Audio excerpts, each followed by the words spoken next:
자, 우리 3과목, ADS-B 3과목 진행을 하도록 하겠습니다. 여러분 충분한 휴식 시간이 없었을 것 같은데 어쨌든 간에 여러분 참 고생이 많습니다. 자, 하지만 3과목 여러분 어려워하는 파트 있을 수가 있고, 자, 요즘 추세 문제 유형 형태가 난이도가 점점 올라가고 있다고 할 수가 있습니다. 그 이유는 뭐냐면, 자, 우리와 유사성이 있는 빅데이터 분석 기사가 등장함으로 인해서 그 문제에 나올 수 있는 경우의 수가 점점 많아졌다고 할 수가 있고, 자, 우리 개념과 요만큼만 교집합이 생겨도 관련된 파생된 문제들이 속속 들어서 등장하고 있다. 따라서 여러분을 참 힘들게 하고 있구나라고 생각이 또 들기도 할 수가 있습니다. 그래서 오늘은 3과목 정리를 하게 되고 우리 30회, 31회 나왔던 내용들을 여러분 유의할 거, 조심해야 할 부분들을 개념적으로 몇 가지만 설명드리고 이 시간을 마치도록 하겠습니다. 자, 중요한 건 우리 이번 주 시험이니까 최선을 다한다는 거 여러분 1시간 집중해서 하는 거 좀 중요하다고 할 수가 있습니다. 자, 마지막 최선을 다해서 집중해 주시기 바랍니다. 자, 우리 1번 문제 풀도록 할게요. 자, 우리 R코딩에 관련된 문제, 우리 2년 동안 거의 사라지고 없습니다. 그죠? 어느 순간에 우리 실기를 안 보기 때문에 R코딩에 관련된 문제 사라졌다고 할 수가 있는데요. 불현듯 갑자기 한두 문제 등장할 가능성 언제 배제할 수 없다고 할 수가 있습니다. 그래서 일단 쉬운 문제부터 시작을 하도록 하겠습니다. 자, 여기 나와 있는 NA라는 건 뭐죠? 결측값이라는 거예요. 실제 NA라는 값, 실제 실무에서는 무응답값, 결측값이라고 할 수가 있습니다. 이 무응답값이 10% 이상 넘어지게 되면 일단은 그 데이터 대표성에 문제가 있다고 합니다. 자, 이건 우리 시험 문제 안 나지만 실제 그렇습니다. 근데 이와 같은 결측값들을 삭제하는 방법, 대표적인 함수가 있는데요. 바로 여기에 나와 있는 NA.omitt 함수라고 할 수가 있습니다. 그러면 해당되는 NA가 한 행이라도 있으면 그 레코드 값은 전체가 삭제되는 명령어라고 생각하시면 되겠죠. 말 그대로 NA를 omit해라라고 생각하시면 될 겁니다. 그래서 정답은 3번이라고 할 수가 있습니다. 자, 다음은 2번 문제인데 여러분 가독성이 좀 떨어질 수가 있을 것 같다는 생각이 듭니다. 아무래도 여기 스크린샷을 이용했기 때문에. 자, 우리 데이터 추출, 인덱싱과 관련된 문제라고 하게 되고 전통적으로 2년 전만 해도 출제가 굉장히 높았다 할 수가 있습니다. 그런데 어느 순간에 2년 동안 이런 문제 유형이 싹 사라졌다고 할 수가 있어요.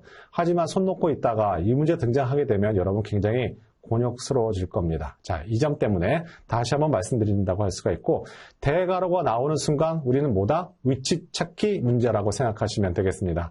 자, 대괄호가 2개 있을 때, 1개 있을 때, 자, 벡터 값만 갖고 온다는 얘기는 뭐냐면 해당되는 원소값, 즉 열변수가 아니라 각각의 값만 불러온다는 거, 벡터 값만 불러온다고 생각하시면 되고, 자, 데이터 프레임은 뭐라고요? 열변수 전체를 통째로 불러온다 생각하시면 되겠습니다.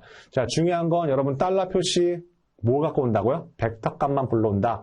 그 다음에 마지막, 자, 여기 대괄호가 2개 쓰이게 되면 벡터 값만 불러온다. 구분만 해주시면 되겠습니다. 자, 4번은 그래서 데이터 프레임이 아니라 데이터 벡터 값만 우리는 갖고 온다라고 생각하시면 되겠습니다. 나머지는 옳은 표현이라고 할 수가 있고, 여기 str이라는 명령어는 뭐냐? 데이터 스트럭처 약자라고 할 수가 있겠죠.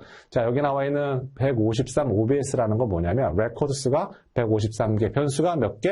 6개라는 의미라고 여러분 생각하시면 되겠습니다. 자, 3번 문제인데요. 우리는 기초 통계량이 있어요. 기본적인 통계량들, 즉 대표값을 나타내는 통계량이 있고 흩어짐, 우리 3%를 의미하는 대표값이 정해져 있다고 할 수가 있습니다.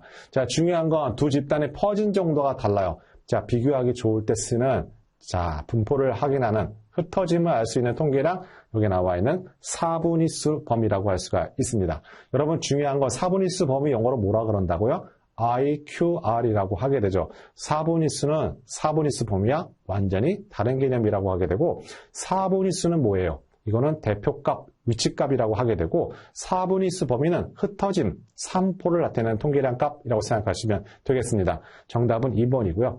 저는 이와 같은 문제가 가장 우리 시험에 유사하고 나올 가능성이 높은 문제다. 하지만 아쉽게도 이게 바로 우리 앞 전차 시에 출제된 기출문제라는 거 제가 오늘 확인을 했습니다. 자, 4번 문제입니다. 주성분 분석 상당히 중요해요. 우리 주성분 분석을 PCA라고 하게 되죠. 자, 오늘, 자, 정답을, 정답이 잘못되어 있나요? 자, 정답은 약간 사분위수 범위가 맞습니다. 나머지 대표값이고요. 자, 우리 4번 문제 여러분 꼭 기억하셔야 될 포인트라고 할 수가 있습니다.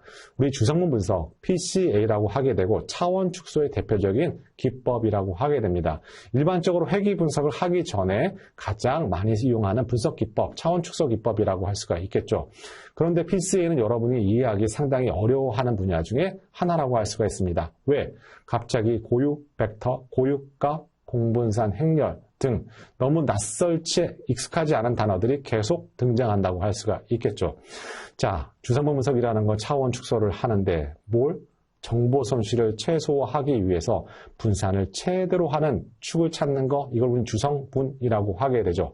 즉 분산을 가장 설명할 수 있는 축을 찾는 게 주성분 분석이라고 한다면 고유 벡터와 고유 값은 어떤 의미를 갖고 있는지 것인지, 고유 벡터라는 것은 이와 같은 주성분 축의 방향을 의미한다고 할 수가 있습니다. 그럼 고유 값은요, 이 고유 벡터의 크기를 의미한다고 할 수가 있어요.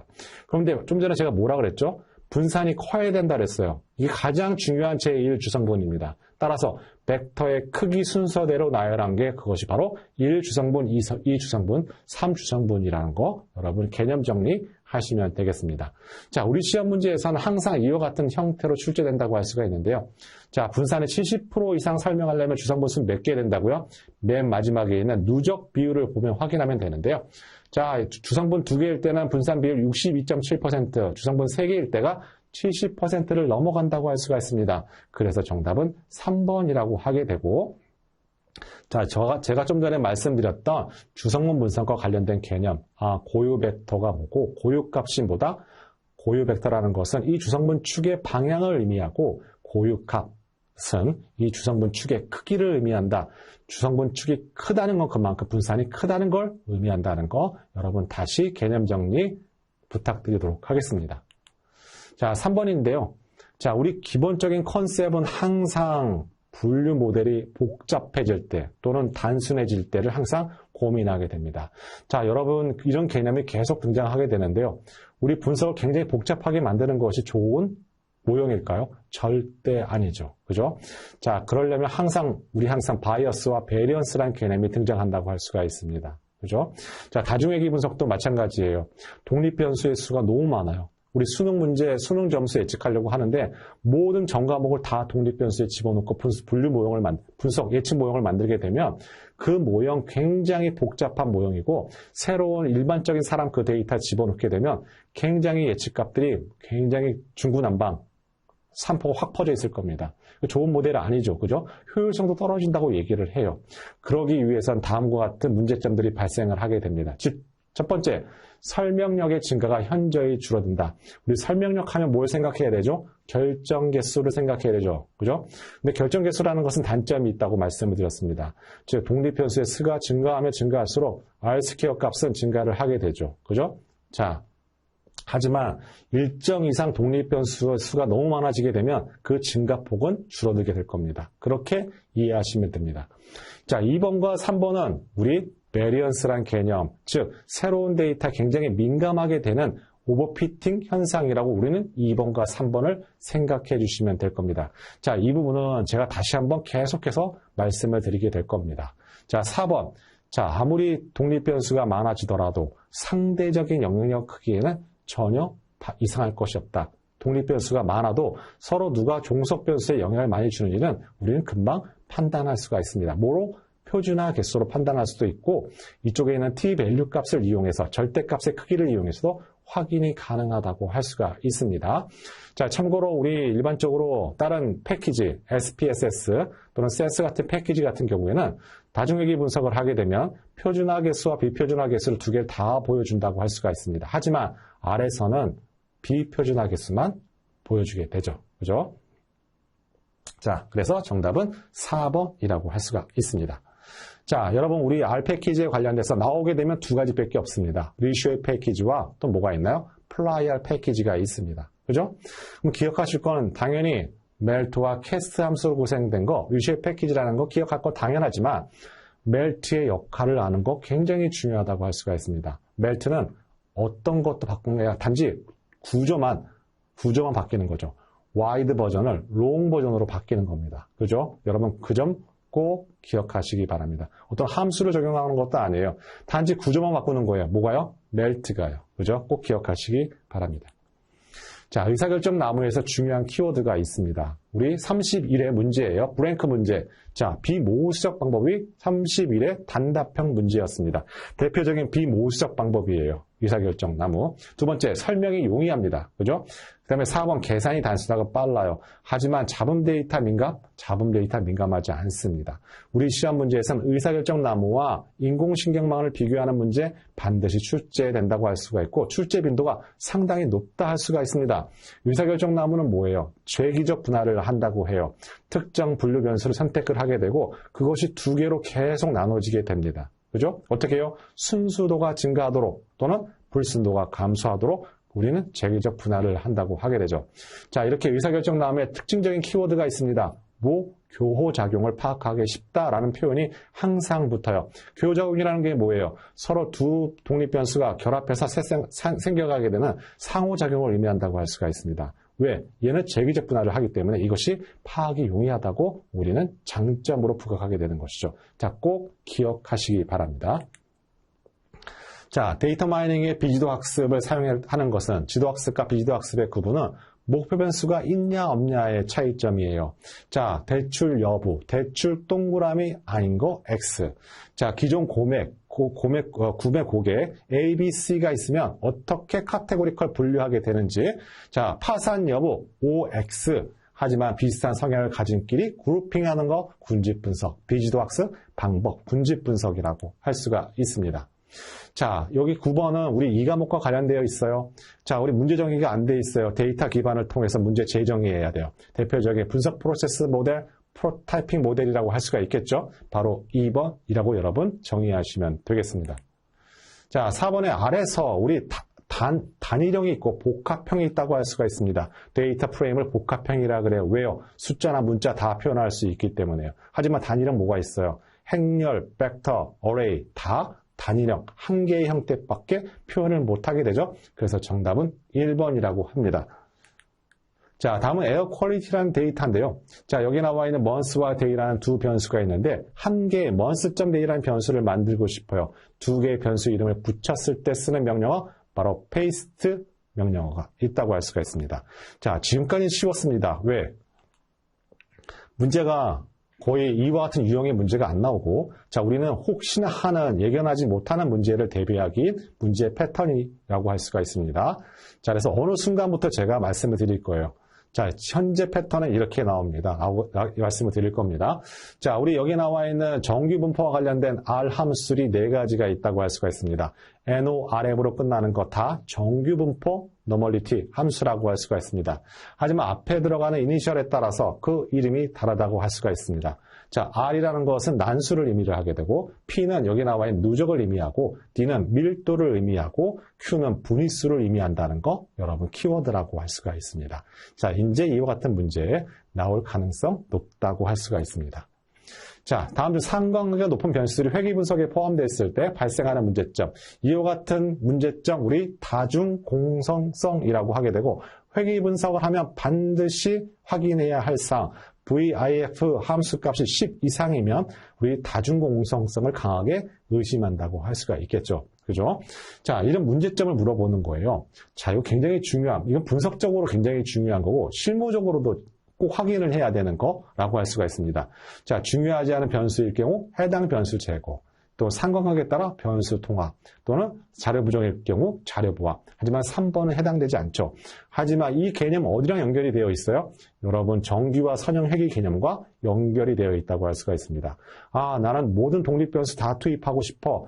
얘가 만약에 종속변수에 영향이 많다면 나는 얘한테 페널티, 규제를 가하면 돼. 라는 것이 바로 정규와 선형 회귀의 개념이다. 라고 할 수가 있습니다. 그래서 다중공성성의 대안으로서는 우리 주성분 회귀가 나오게 되고, 여기에 나와 있는 정규와 선형 회귀 개념이 등장한다고 할 수가 있습니다. 실제 여러분 대학원 논문에서 정규와 선형 회귀, 리츠와 라sso 회귀 관련된 거 쉽게 한번 검색해 보시면 우르르 뜨게 됐다는 거 다시 한번 말씀드리도록 할게요. 자, 여기 나와 있는 거 군집 분석은 2가지 방법이 있죠. 즉 한 군집에서 개체로 나눠지게 되는 방법. 또는 각각의 개체들이 하나의 군집으로 만드는 방법이라고 할 수가 있고, 일반적으로 각각의 개체들이 하나의 군집으로 만드는 방법, 바로 병합법이라고 하게 됩니다. 그죠? 근데 중요한 건 개체적 군집 분석과 비개체적 군집 분석 물어보는 문제 100% 출제된다고 할 수가 있는데요. 개체적 군집 분석에는 키워드가 있습니다. 덴드로그램이 사용이 되고 한 번 군집이 형성되면 다른 군집으로 이동할 수가 없게 되죠. 하지만 비개체적 군집 분석이라고 할 수 있는 K-민즈는 평균을 이용하게 되죠. 그러다 보니까 중심점으로부터 오차제곱합이 최소가 되도록 변화가 없을 때까지 계속 군집이 이동이 가능한 것이 K-민즈, 비개체적 군집 방식이라는 거 너무너무 지겹게 문제화로 출제되고 있고 올해도 역시 출제될 가능성이 100%라고 말씀드릴 수가 있습니다. 자, 연관성 분석, 우리 시험에서 3과목의 큰 축은 모형평가와 관련된 문제. 두 번째, 연관성 분석에 나와 있는 지지도, 신뢰도, 향상도를 물어보는 문제 100% 출제된다고 할 수가 있습니다. 하지만 계산 문제로 등장하는 것이 아니라 이렇게 서술 형태로 얼마든지 단답형 문제로 출제가 된다. 자, 이렇게만 나오면 저는 감사하겠죠. 그죠? 자, 계산 문제 싫어하시니까 정답은 신뢰도라고 할 수가 있습니다. 자, 우리 독립변수와 종속변수가 명목척도예요. 자, 약간 실무적인 거를 얘기를 드리도록 하겠습니다. 데이터를 받았어요. 그러면 자, 먼저 데이터 변수 형태를 확인하게 됩니다. 아, 명목인지 또는 순서인지 또는 구간인지 또는 비율인지 확인하게 돼요. 그럼 서로 간에 변수 간의 관계를 알 때 카테고리컬 대 카테고리컬 비교를 할지 또는 카테고리컬과 연속형 데이터를 비교할지 또 연속형과 연속형 데이터를 비교할 때 쓰는 분석 방법이 다르고 시각화 도구가 다 다르다 할 수가 있습니다. 그죠? 그래서 이와 같은 방법 확인하는 거 우리 바로 EDA 데이터 탐색할 때 첫 번째 해야 되는 방법 중에 하나라고 하게 되고 이와 같이 범정 데이터 카테고리컬과 카테고리컬 데이터가 서로 만났을 때 하는 분석 교차 분석이라고 하게 되고 그때 쓰는 검정 카이제곱 검정이라고 하게 됩니다. 우리 이론에는 세 가지 카이제곱 검정이 있습니다. 뭐가 있나요? 집단이 하나일 때 적합성 검정, 집단이 두 개일 때 동질성 또는 독립성 검정을 하게 된다. 집단이 한 개냐 두 개냐 우리 시험 문제에서는 꼭 그걸 물어보더라고요. 자, 정답은 그래서 카이제곱 검정이라고 할 수가 있습니다. 자, 우리 이번에 가설 검정, 우리 시험 문제에서 반드시 출제가 된다. 첫 번째 우리가 알아야 될 것은 제1종 오류, 오류가 시험 문제 출제가 됩니다. 제1종 오류 개념, 제2종 오류의 개념을 물어봅니다. 우리 1종 오류를 알파 오류, 2종 오류를 베타, 엄청나게 끊긴다고 얘기를 하시는데요. 자, 다시 한번, 제가 스태프들이 저쪽이 저한테 안 보여서요. 여러분 끊긴 현상들이 한 분인가요? 아니면 딴 분은 괜찮으신가요? 괜찮으시면, 괜찮은지 알겠습니다. 자, 알겠습니다. 이게 와이파이 문제인가요? 자, 어쨌든 알겠습니다. 지금 다른 문제가 아니니까 세팅을 잘 부탁드리겠습니다. 자, 우리 가설 검정에 관련된 문제, 제가 좀 전에 말씀드렸듯이 제1종 오류 정의를 물어봐요. 제2종 오류가 정의를 물어봐요.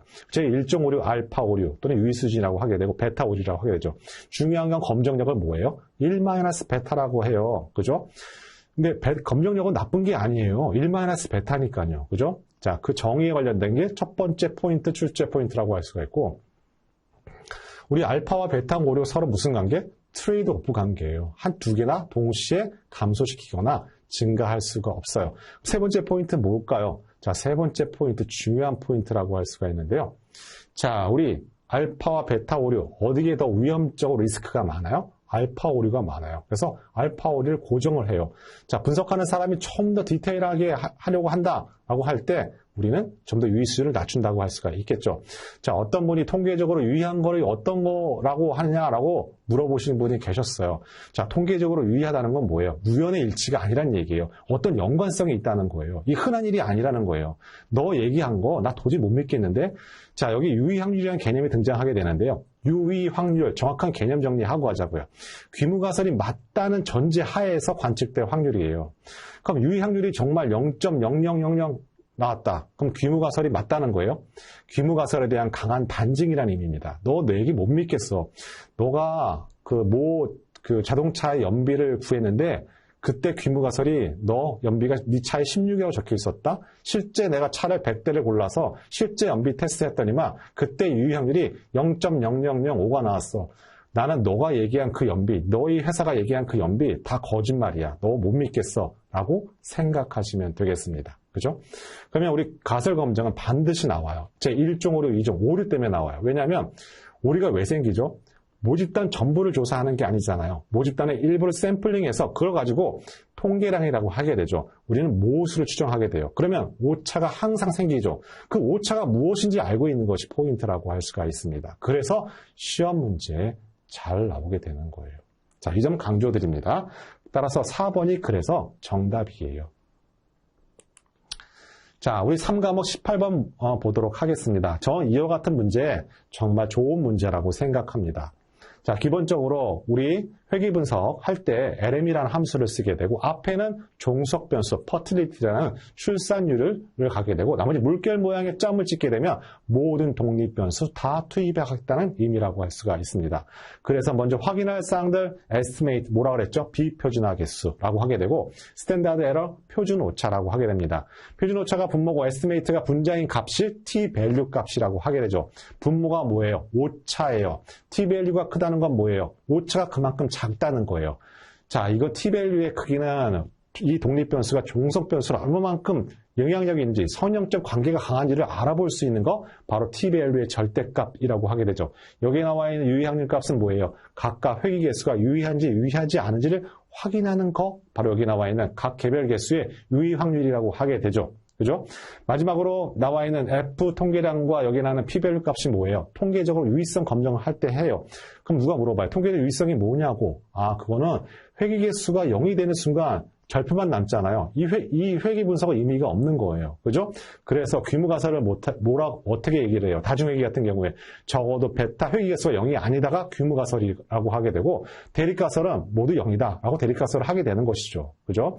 자, 이와 같은 것이 다중회귀 분석의 정리라고 하게 되고 그러나 아쉽게도 우리 문제에서는 회귀 분석이 중요함에도 불구하고 정형 데이터 마이닝 파트에 밀려서 많이 나와봐야 두 문제. 하지만 평균적으로 한 문제 선에서 끝이는 것이 회귀 분석의 문제 출제 빈도라고 할 수가 있습니다. 그런데 자, 여기 쭉 제가 설명드렸던 내용 그대로 나오는 거예요. 하지만 우리 퍼틸리티와 설명 변수들 간의 선형 관계가 있는지 이와 같은 서머리 함수의 결과를 통해서 우리 확인할 수 있나요? 자, 선형 관계라는 건 산점도, 스캐터 플러스 그려보거나 우리 잔차 분석 있죠. 잔차 분석. 회귀 분석의 가정 조건들이 있잖아요. 등분산성도 있고 정규성도 있고 독립성도 있죠. 자, 그런 걸 통해서 우리는 확인하게 되는 것이다. 단순하게 이런 그림을 통해서는 확인할 수 없다라는 것이 4번의 정답정의라고 할 수가 있겠습니다. 15번에 제가 확인하도록 할게요. 자, 19번에 보면, 자, 기대 수명과 문맹률의 관계를 나타내는 회귀 분석 결과이다. 이를 사용하여 계산한 기대 수명과 문맹률 간의 피어슨의 상관관계를 적자라는 것은, 여기, 루트입니다, 여기. 자, 루트입니다. 자, 중요한 거, 우리 피어슨의 상관계수, 스피어만의 상관계수, 우리 시험 문제에 반드시 출제되는 포인트가 있다고 할 수가 있습니다. 자, 피어슨의 상관계수 척도가 최소한 구간 척도 있을 때, 그죠? 스피어만은 서열 척도일 때 이용하는 것이죠. 비모수적 방법이라고 할 수가 있습니다. 그렇기 때문에 비선형 관계도 파악할 수 있는 것이 바로 스피어만의 상관계수. 하지만 둘 똑같이 마이너스 1과 1 사이의 범위를 갖고 있다라는 게 특징적인 것이죠. 자, 오래된 문제지만 우리 상관계수가 0이라는 것은 두 변수에 뭐가 아무런 관계가 없다라고 하면 잘못된 100% 오답 보기. 즉, 선형 관계가 없을 뿐이지 두 변수 사이에 아무런 관계가 없다고 하게 되면 잘못된 오답 보기라는 거 강조드립니다. 그죠? 그런데 중요한 건 우리 상관계수, 여기 나와 있는 구하는 방법이 두 가지가 있습니다. 자, 회귀 분석에서 분산 분석표를 이용해서 구하는 방법이 있고, 그죠? 여기 나와 있는 결정계수를 이용해서도 구할 수가 있어요. 근데 중요한 건 결정계수와 상관계수의 관계라고 할 수가 있는데, 결정계수의 피어스의 상관계수에 제곱한 것이 바로 결정계수, 여기 나와 있는 멀티프 R스퀘어라고 할 수가 있습니다. 그럼 여기서 뭘 물어봤어요? 피어슨의 상관계수 물어봤죠. 얘를 루트 해주게 되면 어떻게 되나요? 피어슨의 상관계수를 구할 수가 있죠. 하지만 여기서 끝내면 안 되죠. 왜? 독립변수의 부호를 먼저 확인을 해야 됩니다. 보니까 부호가 뭐예요? 이건 단순 선형 회귀 분석이잖아요. 독립변수가 달랑 한 개입니다. 그러면 부호가 뭐예요? 마이너스잖아요. 따라서 루트를 해주고 그 앞에 마이너스를 해줘야 된다. 저는 오래전부터 이 문제를 두고 봤어요. 언제 나오나. 하지만 이제 나올 때가 됐거든요. 자, 제가 기존에 있는 문제, 지금 갖고 있는 문제 아무 생각 없이 뽑아온 건 아니고요. 이 분야에 있다 보니까 나올 가능성이 높아 보였기 때문에 갖고 온 문제라고 할 수가 있습니다. 좀 묵혀뒀던 문제라고 하게 되고 출제위원이 저랑 마음이 맞는다면 이번 차시에 나올 거라고 예상해 봅니다. 자, 다음은 잔차 분석의 결과라고 할 수가 있습니다. 그죠? 그런데 우리 시험 문제에서는 잔차 분석에 관련된 정의 문제도 출제될 수가 있어요. 회계 분석의 적합성 검토할 때 잔차 분석이라는 정의도 물어볼 수도 있고, 두 번째, 우리 잔차의 독립성 검정을 할 때 쓰는 대표적인 통계량, 더빈 왓슨 통계량이 있죠. 얘는 그림으로 확인하는 게 아니에요. 통계량 값을 확인하는 거예요. 그죠? 0과 4 사이의 값을 갖게 되는데요. 특정 범위 안에 있으면 잔차의 독립성을 위배했다고 얘기를 하게 됩니다.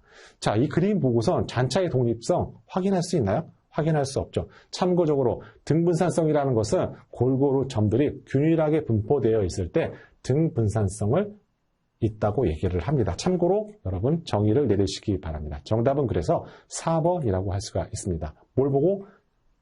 더빈 왓슨 통계량을 보고 잔차의 독립성을 판단한다. 정의하시면 되겠어요. 자, 21번 문제입니다. 우리 MDS 다차원 척도법이란 객체들 간의 유사성, 비유사성을 바탕으로 해서 우리 차원 축소라는 대표적인 기법 MDS라고 하게 되죠. 물론 우리 시험 문제에서는 단답형으로도 당연히 출제가 된다고 할 수가 있습니다. 근데 이와 같은 차원 축소 기법의 평가 지표로서 우리는 스트레스 값이 있다고 할 수가 있습니다.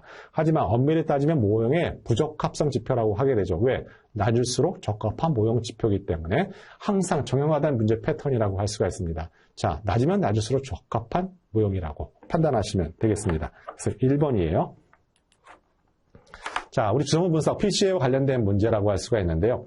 우리는 그 분산을, 변동률을 얼마만큼 설명해 줄 수 있느냐 와 같은 개념으로서 반대로 그 해당되는 정보의 손실을 몇 % 발생하느냐 똑같은 개념, 단지 앞면과 뒷면을 바라보는 각도에 따라서 문제 형태라고 할 수가 있습니다.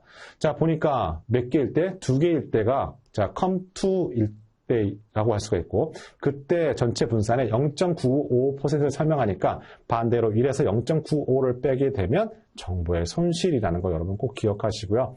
자, 우리 시험 문제에서는 언제 소수점짜리 둘째, 셋째짜리를 절삭해서 할지 여러분 어떤 문제 형태가 나올지는 모르겠습니다. 하지만 그 같은 문제 예상하는 거 중요하다고 할 수가 있어요. 자, 다시 한번 강조드립니다. 자, 다음은 23번입니다. 자, 여러분이 조금씩 이제 피곤해질 때가 됐는데요.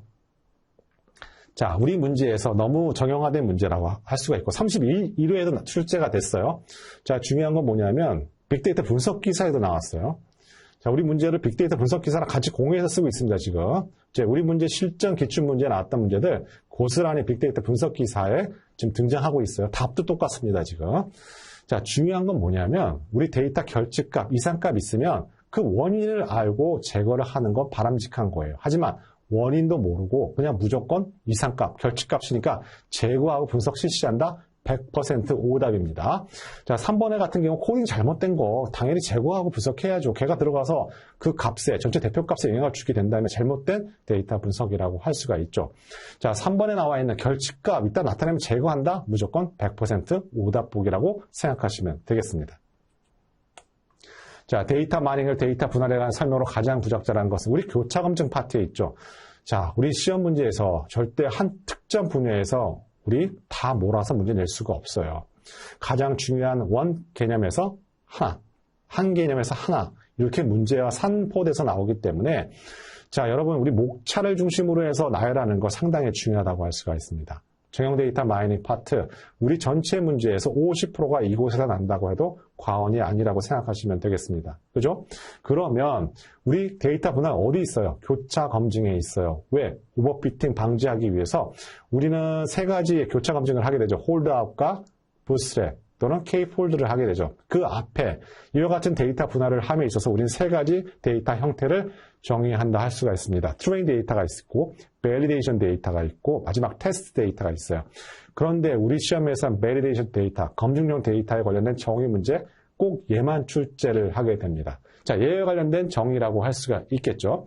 자, 여기 나와 있는 시험용 데이터는 뭐에 관련된 정의다? 밸리데이션 데이터, 검증용 데이터에 관련된 정의라고 할 수가 있고, 중요한 건 트레인 데이터와 밸리데이션 데이터는 모델을 구축할 때 쓰는 꼭 들어가는 데이터라고 한다면 테스트 데이터는 제3의 데이터예요. 전혀 모델에 사용하지 않는 데이터, 평가를 위한 데이터라고 정의하시면 되겠습니다. 따라서 우리 시험 문제에서는 밸리데이션 데이터에 관련된 단답형 문제도 출제가 되었겠죠. 그죠? 자, 우리 25번 문제, 이 당시 이 문제 출제됐을 때 상당히 많은 사람들이 오답으로 틀린 문제라고 할 수가 있습니다. 자, 25번 문제 뭐가 문제냐 하면요. 우리 시계열 모형에서 대표적으로 나올 수 있는 경우를 한번 꼽아보도록 하겠습니다. 우리 단순하게 이 시간은 문제 푸는 게 아니라 여러분 정리하는 시간, 마지막 파이널을 점검하는 시간이라고 할 수가 있으니까요. 네, ARM이 맞습니다. 자, 중요한 건 뭐냐면 우리 시계열 모형에서 나올 수 있는 게 뻔합니다. 첫 번째, 정상성에 대한 개념, 세 가지 조건, 포인트라고 할 수가 있고, 두 번째, 비정상 데이터를 정상 시계열로 바꿔주는 데이터 차분과 우리 로그 변환에 관련된 문제 등장할 수가 있고, 자, 제가 맨 마지막 시간에 얘기하겠는데요. 자, 드디어 변환할 때, 로그 변환할 때, 우리 박스콕스라는 여러분 처음 들어보는 그런 변환의 문제도 30일에 등장했다고 할 수가 있습니다. 또 하나, 우리 모형식별의 문제가 있어요. AR, MA, AR, MA. 모형식별에 나오면 세 가지 형태라고 할 수가 있겠죠. 중요한 건 여기에 나와 있는 것은 자, 시계열 모형제 과거 시점을 관측 자료를 현재 시점의 자료를 표현할 수 있는 방법. 우리 앞에 거를 AR 모형이라고 하게 되고 여기에 나와 있는 과거 시점의 백색점의 선형 결합을 우리는 MA 모형이라고 하게 됩니다. 그럼 AR과 MA를 서로 같은 개념을 썼기 때문에 우리는 이걸 AR, MA 개념이라고 하게 되고 자, 이때 정답 오답률이 가장 높았던 것은 MA 모형이라는 게 오답률이 50%가 넘었다고 할 수가 있습니다. 여러분 시험 보면 제가 우연찮게 여러분 득점 문포를 보게 됩니다. 그러면 어떤 것들을 확인하게 되냐면 자, 우리 시험은 정말 고득점하기 힘든 시험이라는 걸 확인하게 됩니다. 자, 여러분 아주 85% 차지하는 비중이 상당히 낮다 할 수가 있습니다. 전체 차지하는 비율이 10에서 15% 정도밖에 안 돼요. 나머지는 다 어디에 있나요? 자, 60점서부터 75점에 거의 대부분이 다 배치가 되어 있습니다.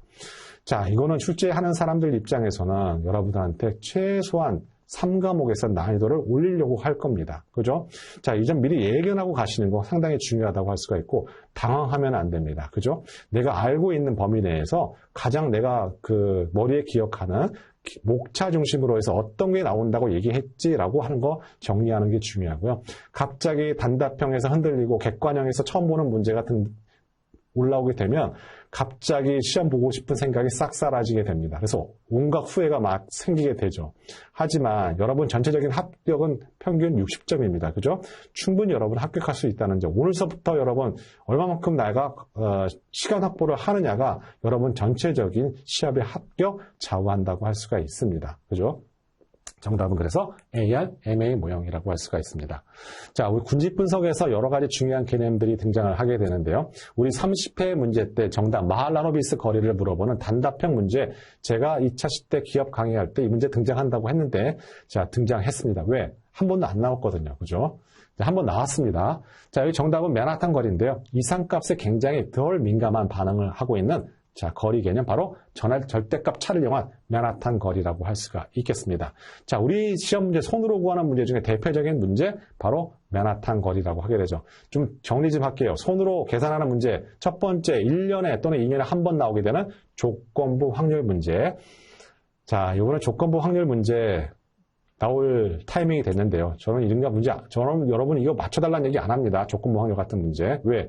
고등학교 또 확률 통계도 어려웠는데 지금 와서 또 맞추라 그러면 말이 안 되는 거잖아요. 그죠? 저는 거기까지 여러분한테 바라지 않고요. 두 번째, 우리 모형평가에서 제가 강조드렸던 부분들, 그 다음에 연관규칙학습에서 제가 말씀드렸던 세 가지 지표, 그 다음에 지휘값 구하는 문제, 여기 맨하탄 거리를 구하는 문제 정도만 여러분이 맞춰주시면 된다고 할 수가 있습니다. 네.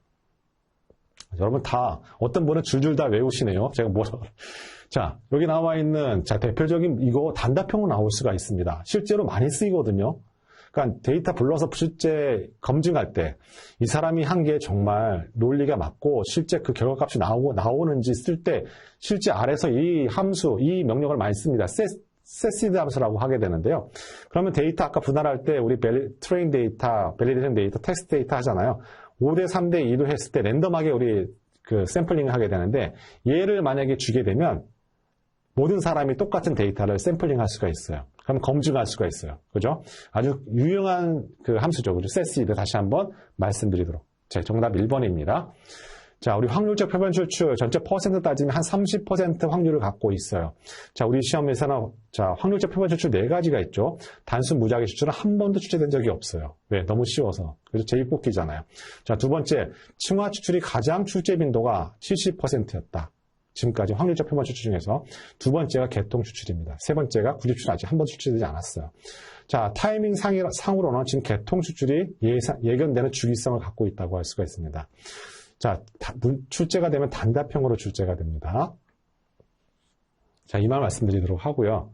자, 중요한 키워드 말씀드릴게요. 이거 사회조사 분석사라는 시험 아시는 분은 아마 아실 것 같은데요. 여기 출제 유형이랑 좀 달라요, 우리 시험이랑. 하지만 제가 보기에는 층화 추출의 키워드가 있어요. 층화라는 건 뭐예요? 1학년에서 2학년, 3학년 나누게 되고 거기서 랜덤하게 뽑는 거예요. 4가지 다 랜덤 추출은 다 적용이 됩니다. 다 들어가 있어요, 개념이요. 근데 층화는 뭐예요? 1학년, 2학년, 3학년 나눠서 거기서 10명씩 뽑는 거예요. 그러면 1학년은 같은 성질을 갖고 있잖아요. 그죠? 그럼 층내는 동질적이라고 얘기를 해요. 그 다음에 1학년, 2학년은 서로 이질적인 거잖아요. 학년이 다르니까. 그럼 층 간에는 이질적이라는 표현을 씁니다. 이게 바로 사조사의 대표적인 문제인데 저는 두렵습니다. 이런 문제를 또 들고 올까봐. 그죠? 왜냐하면 그 사람이 그 사람이거든요. 그죠? 그러면 통계했던 그 출제위원들이 결국 그 사람이 똑같은 개념이에요, 결국에는. 근데 그쪽 분야에 있는 사람이라면 또 문제화 시켜서 낼 수 있다고 할 수가 있겠죠. 왜냐하면 여러 각도로 문제를 내야 되니까. 그죠?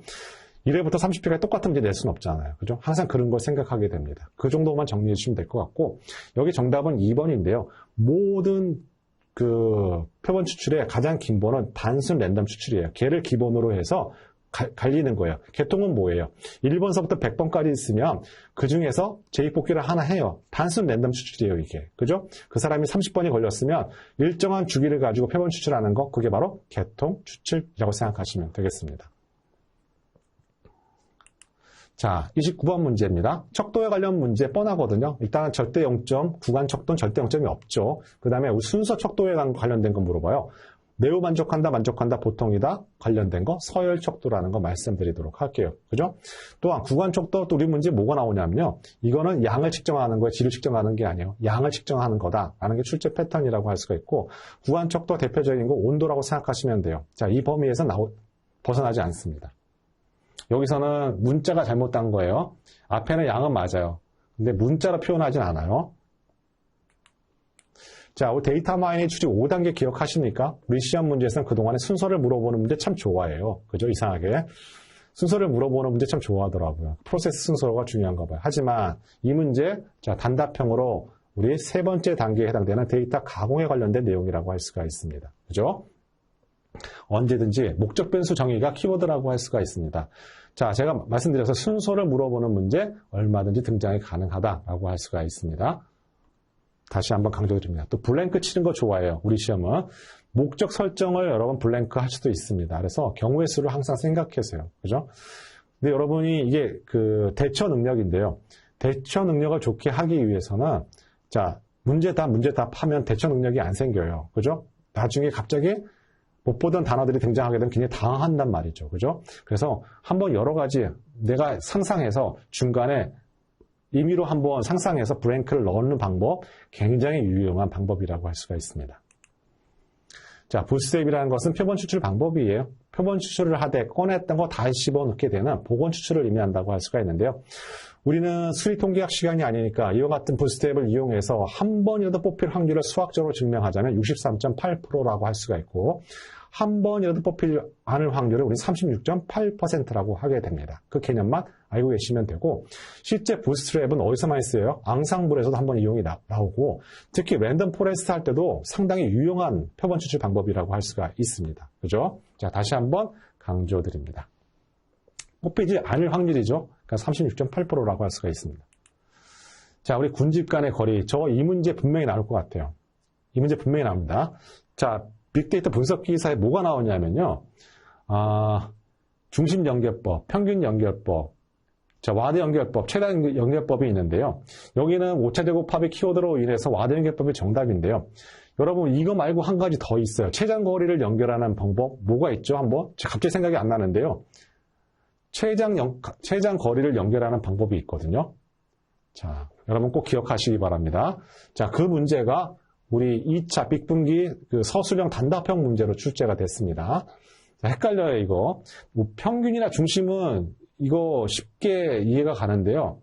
그 다른 문제를 객관형 단답형 문제로 나오게 되면 예, 여러분 그게 어려워집니다. 자, 사슬 모양은 최단일 연결법이죠. 그죠? 자, 그래서 여긴 정답은 3번이라고 할 수가 있습니다.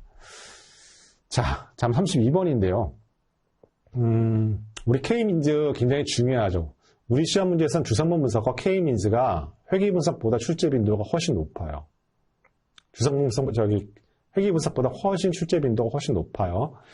특히 K민즈 같은 경우에는 모든 군집 분석의 특이값이 다 민감한데, 자, K민즈는 평균, 분산, 평균을 이용하잖아요. 그죠? 그러다 보니까 우리 K매도이즈가 뭐예요? 중앙값이죠. 자, 그럴 때 쓰는 함수가 바로 팜 함수라고 하고요. 자, 여러분 지금까지 딱 한 번 나왔어요. 하지만 K매도이즈는 2번 나왔습니다. 그러니까 K매도이즈도 중요한 키워드라고 할 수가 있습니다. 자, 우리 이와 같은 잔차 분석한 거 부채꼴 모양이라고 얘기를 해요. 그죠? 자, 이와 같은 거 부채꼴 모양 대표적인 등분산성을 위배했다고 하게 되죠. 정답은 그래서 3번입니다. 자, 주성분 분석, 우리 주성분 분석이라는 건 뭐예요? 차원 축소를 하는 거예요. 그죠? 근데 차원 축소가 뭔가 근거가 있어야 될 거 아니에요? 뭘 근거로 내가 차원 축소를 몇 개까지 해야 되는지. 자기 마음대로 막 하게 되면은 그만큼 정보 손실이 발생을 하는 거니까. 자, 여기 세 가지 거가 있는데요. 여기 나와 있는 전체 변이 공원도와 우리 고유값 1 이상일 때, 그 다음에 스크린 도표를 이용하는 방법, 이 세 가지를 다 종합해서 우리 차원 축소를 한다고 할 수가 있습니다. 그죠? 그런데 중요한 건 평균값, 아까 제가 고유값이라는 걸 말씀드렸잖아요. 고유값이 크기 순서대로 배치한 게 주성분의 중요도 순서라고요. 그게 1주성분, 2주성분이라고요. 제거하는 게 아니라 선택해야 되는 게 올바른 표현이라고 할 수가 있습니다. 그죠? 아, 완전 연결법은 지금 생각났습니다. 자, 완전 연결법 이번 차시의 예상 답안이라고 할 수가 있습니다. 한번 보십시오. 완전 연결법. 갑자기 생각이 안 나네요. 그죠? 감사합니다. 자, 36번. 시계열 데이터에 대한 설명으로 가장 부적절한 것은 물어봤습니다. 자, 노이즈, 잡음이라는 것은 원인을 알 수가 없는 거예요. 그죠? 자, 그 정도만 정리하시면 되겠습니다. 자, 혼합분법 군집이 있어요. 혼합분법 군집하면 우리 모형 기반 군집이고 EM 알고리즘이 생각이 나야 되고 E 스텝 단계와 M 스텝 단계를 정의하시면 되는데요. E 스텝 단계는 각각의 관측치들이 어느 군집에 속한지를 구하게 되는 사후 확률을 구하는 과정, 이 스텝 단계, 지금까지 한 번 출제됐다고 할 수가 있고, M 스텝 단계는 이와 같은 사후 확률을 이용해서 모수를 추정하는 거, 모수의 변동이 없을 때까지 추정하는 거, 우리 M 스텝 단계라고 하는 정도까지만 이해하시면 되겠습니다. 여러분이 하시기에는 약간 난이도가 있다고 할 수가 있습니다. 자, 우리 연관규칙 학습의 1세대 알고리즘, A 프라이어리 알고리즘. 하지만 우리 빈발 아이템이 많아지게 되면 연산 속도가 떨어지게 된다. 자, A 프라이어리 알고리즘을 해봤나 안 해봤나를 확인하는 문제라고 할 수가 되고, 실제 해보게 되면 우리 최소 지지도와 신뢰도를 설정하게 됩니다. 왜? 너무 많은 규칙들이 만들어지면 안 되잖아요. 그죠? 그러면 그걸 돌리게 되면 연관규칙이 몇 개 있다고 아래 컨솔 박스에 뜨게 됩니다. 그러면 분석하는 사람 입장에서는 그러면 세부적으로 어떤 규칙이 있는지 알아볼 필요가 있죠. 그때 쓰는 함수가 바로 인스펙트 함수입니다. 즉, R을 해봤나 안 해봤나 검증하는 시험이라고 할 수가, 문항이라고 할 수가 있습니다. 자, 주소문 분석, 이걸 바이플랏 함수라고 해요. 바이플랏 시각화 도구라고 하게 되는데요. 자, 가로, 세로 PC1과 PC2를 가지고 우리 주소문 분석을 하는 시각화라고 생각하시면 되겠고, 자, 주성분 1과 2와 원변수의 관계가 어떤 것이냐를 알아볼 때 쓰는 것이 바이플롯이라고 하게 됩니다. 자, 이걸 만약에 문제가 된다면 난이도는 중급 이상이라고 저는 생각하게 되는데요. 자, 화살표 3개에 있는 변수들이 같은 주성분 관계 있고, 자, 여기 밑에 있는 것이 PC1 주성분과 관계가 있다. 자, PC1, 2와 수평인 관계가 있는 것이 영향력이 있는 변수라고 생각하시면 되고, 이 화살표의 크기가 분산의 크기, 원변수의 분산의 크기라고 생각하시고 정의하시면 되겠습니다. 그죠? 그래서 정답은 3번이 틀린 거죠. 길이가 길수록 분산이 크다라고 정의하시면 되겠습니다. 자, 여러분도 대단하신 것 같아요. 지금 벌써 시간이 9시가 넘었네요. 저는 시간을 몰랐는데요. 맞습니다. 예. 자, 여러분 피곤하실 것 같은데 우리 조금만 더 하시면 정리가 가능하도록 하겠습니다. 그래서 우리 시험이 얼마 안 남았잖아요. 그죠? 그래서 어떻게 보면 여러분이 한편으로는 힘드실 것 같기도 하고, 안 피곤해요. 한편으로는 감사하다는 생각도 듭니다. 자, 이 시간에 같이, 자, 다른 장소에서, 공간에서, 같은 시간대에 여러분과 이렇게 소통할 수 있다는 거, 자, 저도 굉장히 기분이 좋고, 다른 기분이 드네요. 그죠? 그 전에 했던, 대면 강의했던 수업과는 좀 다른 느낌이 듭니다. 자, 여러분 감사하다는 말씀 드리고, 자, 어떤 것도 오래 하다 보면 집중력이 떨어져요. 예, 그쵸. 자, 우리 시험은 한 번에 끝나는 시험이에요. 두 번 시험 보면 안 되는 거예요. 그러니까 다음에 볼 때 절대 보면 안 돼요. 그죠. 여러분도 다른 라이센스 과정에서 보면 상관이 없지만, 우리 ADP 시험에 보고서는 보면 절대로 안 된다는 점 다시 한번 강조드립니다. 정말 부탁드립니다. 그죠. 제가 부탁드리는 거예요. 자, 40번 문제 보도록 할게요. 자, 우리 앙상블 모형 굉장히 주기성이 강한 문제라고 해요, 저는. 반드시 나는 거예요. 백인과 부스팅, 랜덤 포레스트 이 세 가지 중에 반드시 하나가 납니다. 분명히 나요. 단답형으로 나왔어요. 그죠? 근데 여기서 뭘 물어보는 거예요? 백인 가장 기본적인 부스트랩 방식을 물어보는 거잖아요. 자, 백인을 물어보는 거다. 하지만 부스팅, 랜덤 포레스트 계속 나올 겁니다. 자, 우리 회귀 분석에서 U자는 선형성을 의미했다고 얘기를 해요. 그럴 때 대안 방안으로서는 다항 회귀를 해야 됩니다. 다항 회귀라는 건 뭐냐면 X제곱항을 의미를 한다고 할 수가 있습니다. 그러면 훨씬 더 예측 성능이 우수해진다고 할 수가 있습니다. 정답은 1번이라고 할 수가 있습니다. 자, 시계열 모형. 자, 유달리 말 바꾸기. 여러분 말을 약간 틀어서 여러분 현혹시키는 문제가 많은 게 시계열 모형이라고 할 수가 있습니다. 자, 여기서 뭘 문제가 되냐면요. 3번 문제 정형화된 문제라고 할 수가 있는데요. 우리 비정상 시계열, 평균이 일정하지 않은 거 차분해주면 되고, 분산이 일정하지 않은 거 변환시켜주면 돼요. 로고 변환시켜주면 돼요. 또는 박스콕스 다시 한번 언급 말씀드릴 겁니다. 박스콕스 변환을 하게 되면 우리 정상 시계열을 만들게 되고, 그래서 시계열 모형화 할 수가 있는 겁니다. 자, 3번 여러분 꼭 기억하시기 바랍니다.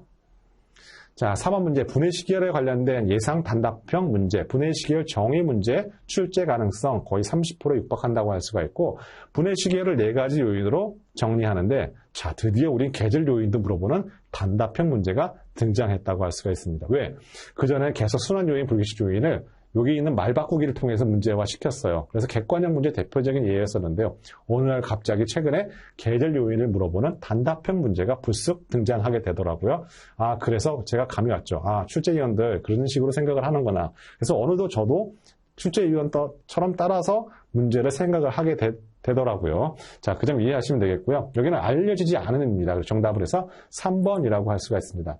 자, 은익측이 노드가 많다. 너도 적다. 우리 이거 나중에 바이어스와 베리언스 얘기 또 할 건데요. 자, 여러분 모델이 유연해진다는 이퀄 모델이 복잡해진다. 같은 의미라고 할 수가 있습니다. 그죠? 또 은익층이 많아진다. 분석 모델이 복잡해진다. 다중회귀 분석할 때 독립 변수가 많아진다. 결국 분석 모델이 복잡해진다. 결국에는 최종 목적지가 뭐예요? 과대적합이에요. 결국 일반화의 가능성이 상당히 떨어지게 되고 새로운 데이터가 특정 알고리즘에 굉장히 민감하게 반응할 수밖에 없는 거 다 공통된 개념이라고 할 수가 있습니다. 의사결정 나오면 마찬가지예요. 풀트리를 하게 되면 독립변수 수가 엄청 많거나 은이 여기 나와 있는 인공신경망에서 로드가 엄청 많은 거 다 똑같은 개념이라고 할 수가 있습니다. 그죠? 그래서 로드가 너무 적으면 뭐가 되는 거죠? 반대로 언더피팅이 되는 거예요. 언더피팅. 그죠? 정답은 1번이라고 할 수가 있습니다. 자, 군집 분석에서 쭉 나오게 되는데요. 우리 통계적 거리 하게 되고 상관성 요거는 지워주시면 돼요. 인공신경망에 은이식 노드가 없다는 거. 자, 바알로노비스의 거리의 정의라고 할 수가 있고 드디어 이 문제가 단답형 문제로 등장하게 된다는 거 여러분 꼭 기억하시기 바랍니다. 자, 로지스트 회귀 분석 할 게 너무 많아요. 자, 이상하게 회귀 분석과 로지스트 회귀 분석 되게 많이 이용하거든요. 우리 실생활에 종속 변수가 이진 데이터한 거 너무 많아요. 자, 우리 일단 의료 데이터 거의 되게 많아요. 그죠? 암에 걸릴까 안 걸려, 특정 질병에 걸리나 안 걸리나, 코로나에 걸리나 안 걸리나, 이게 이진 데이터가 너무 많거든요. 실제로도 굉장히 많이 쓰이게 됩니다. 하지만 일반적으로 우리 필기 과정에 있는 학생들한테 전혀 데이터베이스가 없는 상태에서 이해하기가 상당히 좀 힘들어요. 하지만 좀 정리 좀 하자고요. 첫 번째, 로지스트 회귀 분석에서 나올 수 있는 거 종속 변수가 뭐다? 범주형 데이터, 이진 데이터로 되어 있다. 첫 번째. 두 번째, 그러다 보니까 선형 회귀 분석처럼 똑같이 따라 하다가는 안 된다. 왜? 선형 회귀 분석에는 연속형 데이터 양쪽 독립과 종속으로 구성이 되어 있지만 얘는 반응 그 종속 변수가 이진 데이터로 되어 있기 때문에 정상성, 등분산성 그대로 적용이 할 수가 없다. 그런 것이 첫 번째 포인트라고 할 수가 있고, 두 번째는 로지스틱 회귀 분석은 시그모이드 함수, 즉 비곡선, 비선형 데이터로 되어 있기 때문에 이걸 직관적으로 해석하기가 어렵다. 그래서 우리는 로짓 변환을 하게 된다. 로짓 변환은 무엇이다? 시그모이드 함수에다가 양쪽에다 로그와 오즈 변환을 하게 되면 선형 회귀 형태로, 직선의 형태로 만들어지게 되고 해석이 용이해진다는 가능성, 용이해진다라고 생각하시면 되고, 그때 하는 변화, 로짓 변화이라는 것 꼭 기억하시기 바랍니다. 세 번째, 이와 같은 시그모이드 함수는 베타, 즉 회귀 개수가, 로지스틱 회귀 개수가 양수일 땐 S자 모형이고 음수일 땐 역 S자 모형이라는 거 기억하는 거 세 번째 포인트라고 할 수가 있고, 네 번째는 이와 같은 로지스틱 회귀 개수는 해석하는 것이 선형 회귀와 다르다. 즉 로그와 오즈 변환을 해가지고 베타 0, 베타 1, X가 만들어지게 되고, 얘를 소거하게 되면 남는 건 Y 종속 변수가 뭐가 남는다? 오즈만 남는다. 즉 X가 1 증가할 때 익스포텐션 얼마만큼 오즈가 증가한다라고 해석하는 것이 네 번째 포인트라고 합니다. 자, 이게 제가 너무 축약해서 너무 정말 저만 아는 것처럼 얘기를 했는데, 제 얘기가 아마 이해가 된다면 여러분 굉장한 그 로지스틱 회귀 분석에 완전히 개념을 정리했다고 할 수가 있어요. 하지만 이 네 가지가 출제 유형이자 패턴이라고 하게 됩니다. 결국 시그모이드 함수는 어디서 한 번 더 나오나요? 활성화 함수에서 한 번 더 등장하게 되죠. 활성화 함수에서 시그모이드 함수는 어떤 게 취약한가요? 양쪽 끝단에서 기울기가 소실되는 문제가 취약한 활성함수라고 할 수가 있습니다. 여기서는 음수니까 역 S자겠죠. 자, 근데 역 S자 이거 왜 물어볼까요? 여러분 해석하는 게 로지스틱 회귀 분석이 만만치가 않아요. 이게 베타 회귀 개수가 양수일 때는 이게 단조 증가죠. 하지만 역 S자는 단조 감소예요. 그죠? 이제 그런 개념들을 물어보게 됩니다. 자, 신경망 분석에서 나왔어요. 자, 키워드 의사결정 나무와 AN의 인공신경망의 장단점을 구분하는 문제 출제 패턴이라고 하게 되고, 교요작용 쉽게 할 수 있는 거 의사결정만의 특징, 장점이라고 하게 되는 거 꼭 기억하시기 바랍니다. 자, 라쏘 회귀 분석 나왔어요. 자, 아까 이게 뭐의 관련이 다 개념이 연관이 되어 있거든요. 우리 아까 다중공성성 생각하셨죠? 그렇죠? 다중공성성. 나는 독립변수의 수를 빼고 싶지가 않아. 이 독립변수 다 집어넣고 싶어. 자, 이거 처음 보는 문제라고 얘기를 하게 되는데요. 이 문제가 빅데이터 분석 기사에 똑같이 나왔습니다. 이게 우리 시험 문제에서 2번 나왔는데요. 이 문제 그대로 컨트롤 C, 컨트롤 V에서 나왔어요. 그래서 그렇게 내는구나 라고 말하는데요. 컨트롤 C, 컨트롤 V에서 나왔어요. 근데 굉장히 중요한 개념이에요. 실제 많이 쓰여요. 자, 어떤 개념이냐면요. 투입된 독립변수가 많아요. 그래서 둘 간의 상관관계를 갖고 있어 다중공성성의 문제가 돼요. VIF 함수값을 구했더니 12 이상이 나왔어요.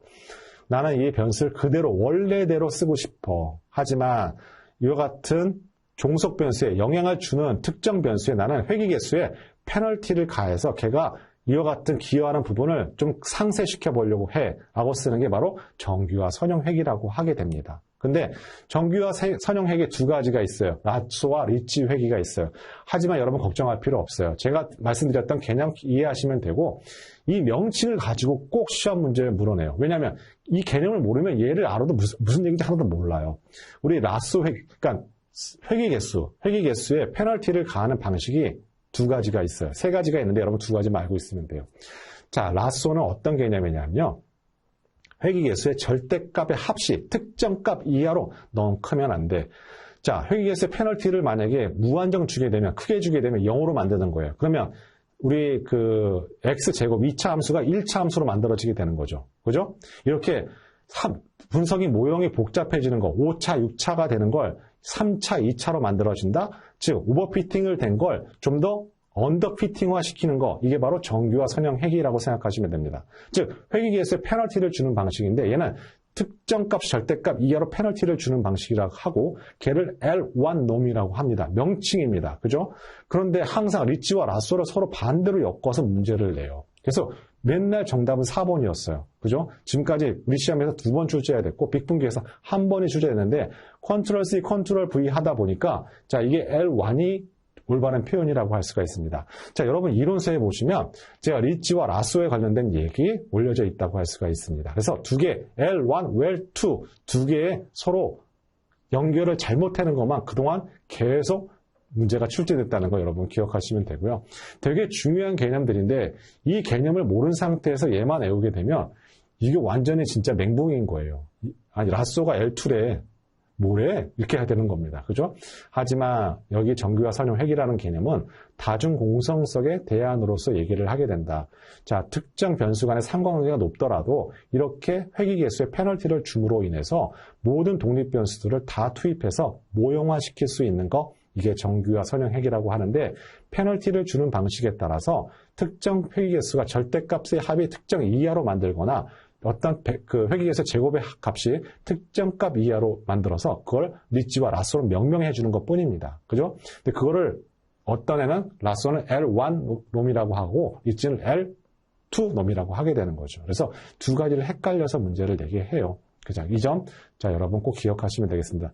제가 오죽했으면 이 문제를 여러분한테 설명을 할까요? 왜냐하면 저는 빅데이터 분석기사 이 문제 똑같은 문제 나오고 깜짝 놀랐습니다. 어떻게 그럴 수가 있을까라고. 그죠? 정답은 4번입니다. 아까 좀 전에 얘기했던 오즈. 우리 아까 로그 오즈를 해놓은 상태에서 양쪽을 소거하게 되면 이쪽에 이쪽 항에 있는 거는 익스포텐션, 지수함수 값이 되는 거고 남는 건 와지 로즈 값밖에 안 남아요. 그죠? 그래서 정답이 오즈가 되는 겁니다. 한글로 써도 정답이에요. 영어로 쓰면 S가 붙습니다. ODDS입니다. 자, 이거 시기열 모형의 정상성에 관련된 거 여러분 강조드린다고 할 수가 있습니다. 자, 스피어맨의 상관계수 맨날 뻔해요. 비선형 관계예요. 근데 나타나지 못한다고 했잖아요. 자, 스피어맨. 자, 목적이 다릅니다. 우리 그 피어슨의 그 상관계수는 두 변수의 선형성의 강도를 알아보는 게 우리 피어슨의 상관계수고 스피어만의 상관계수는 서열 척도잖아요. 선형이란 개념이 있는 게 아니라 단조 증가하느냐 단조 감소하느냐 물어보는 거예요. X가 증가할 때 Y도 같이 증가하느냐? 그걸 물어보는 거라고요. X가 증가할 때 Y는 감소하느냐? 그걸 물어보는 거라고요.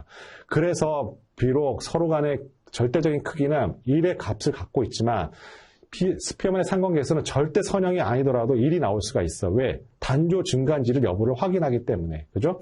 약간 차이가 있다는 점. 여러분, 그 문제, 우리, 이론, 그, 기출문제에 있습니다. 물론 설명도 되어 있고요. 자, 52번 문제라고 할 수가 있습니다.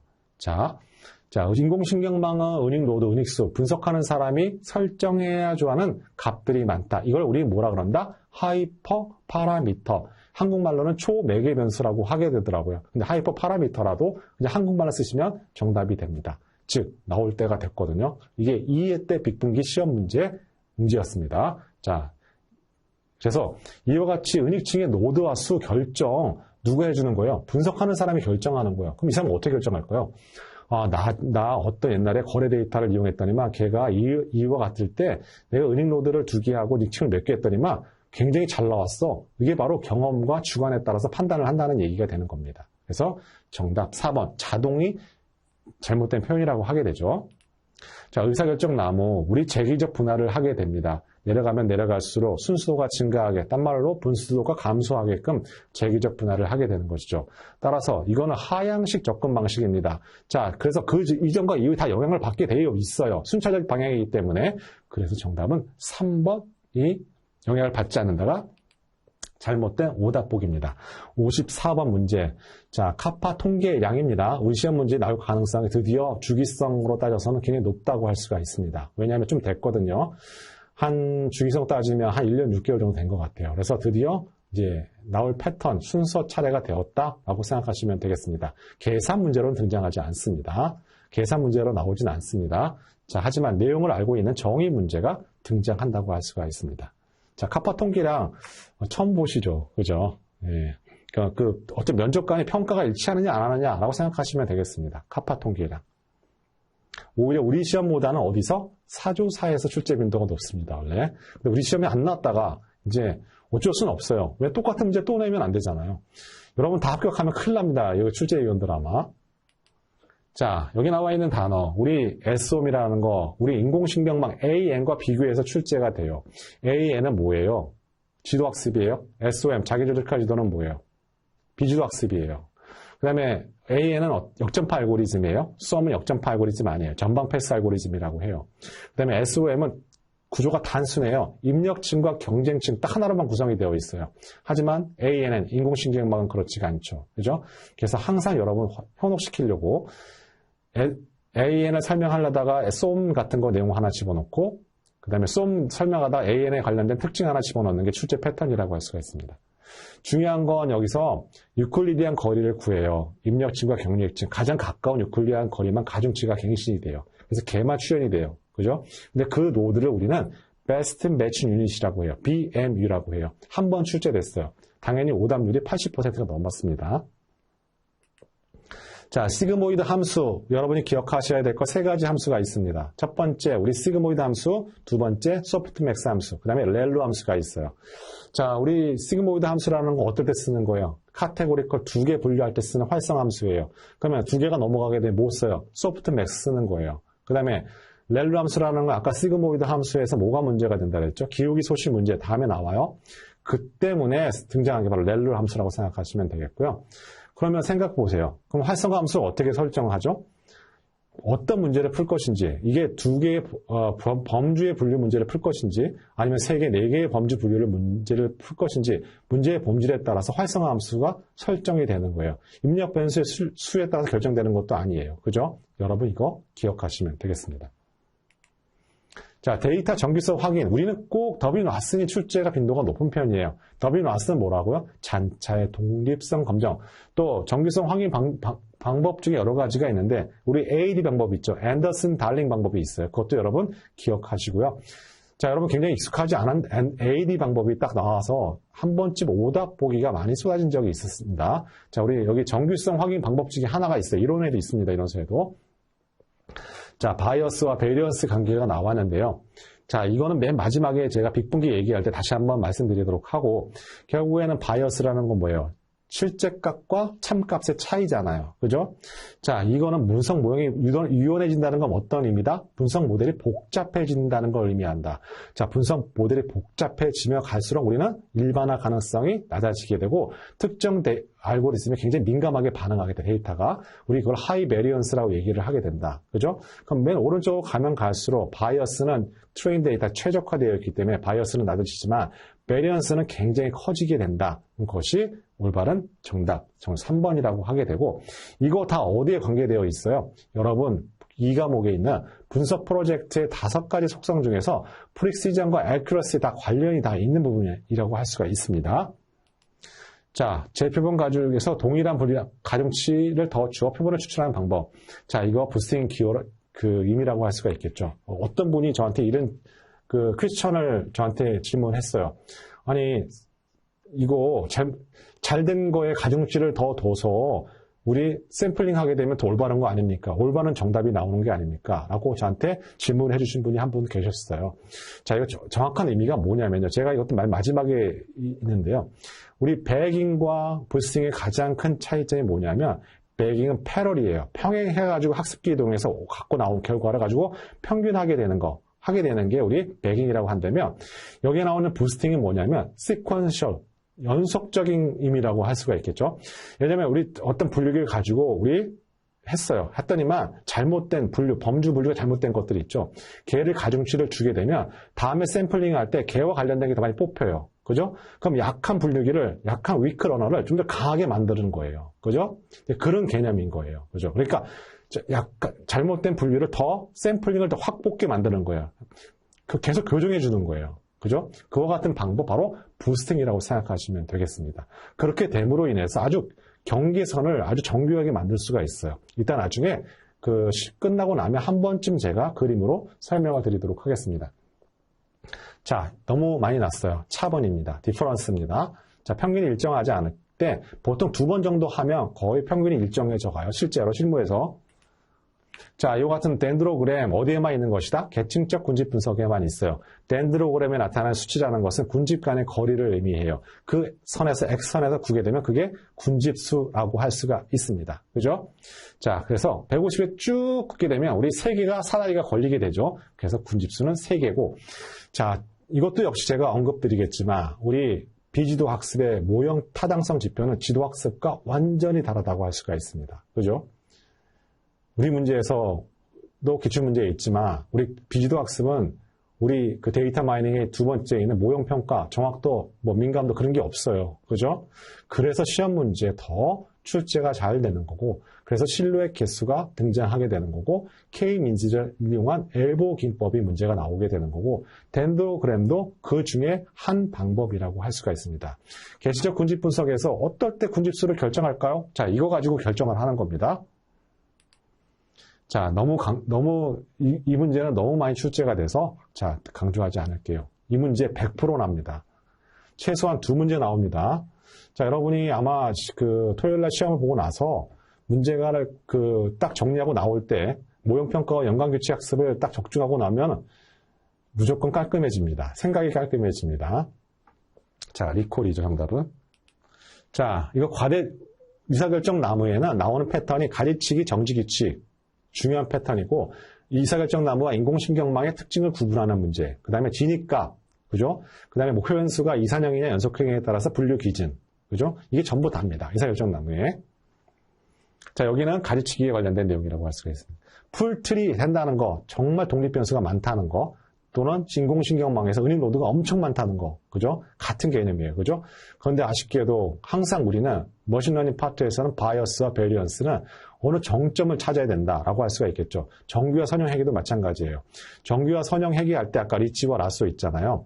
자, 리치와 라쏘 있는데 그 앞에 있는 게 바로 여러분 회귀 분석의 최소제곱법이 하나 들어갑니다. 그 다음에 최소제곱법은 어디에 초점이 맞춰져 있느냐면 바이어스에 초점이 맞춰져 있는 거예요. 하지만 정규와 선형 회계는 바이어스에만 초점이 있는 게 아니라 바이어스는 일부 손해를 볼 테니까 베리언스 능력을 좀 더 확보하겠다는 게 정규와 선형 회계 개념이라고 할 수가 있습니다.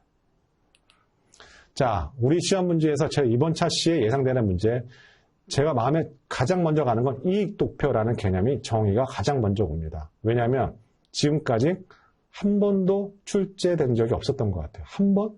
아니, 그런 기억도 없어요. 향상도 곡선은 2번 나왔어요. 그죠? 근데 향상도 곡선 이익도표 중에 하나 막 마음이 갑니다. 왜냐하면 너무 안 나왔거든요. 그죠?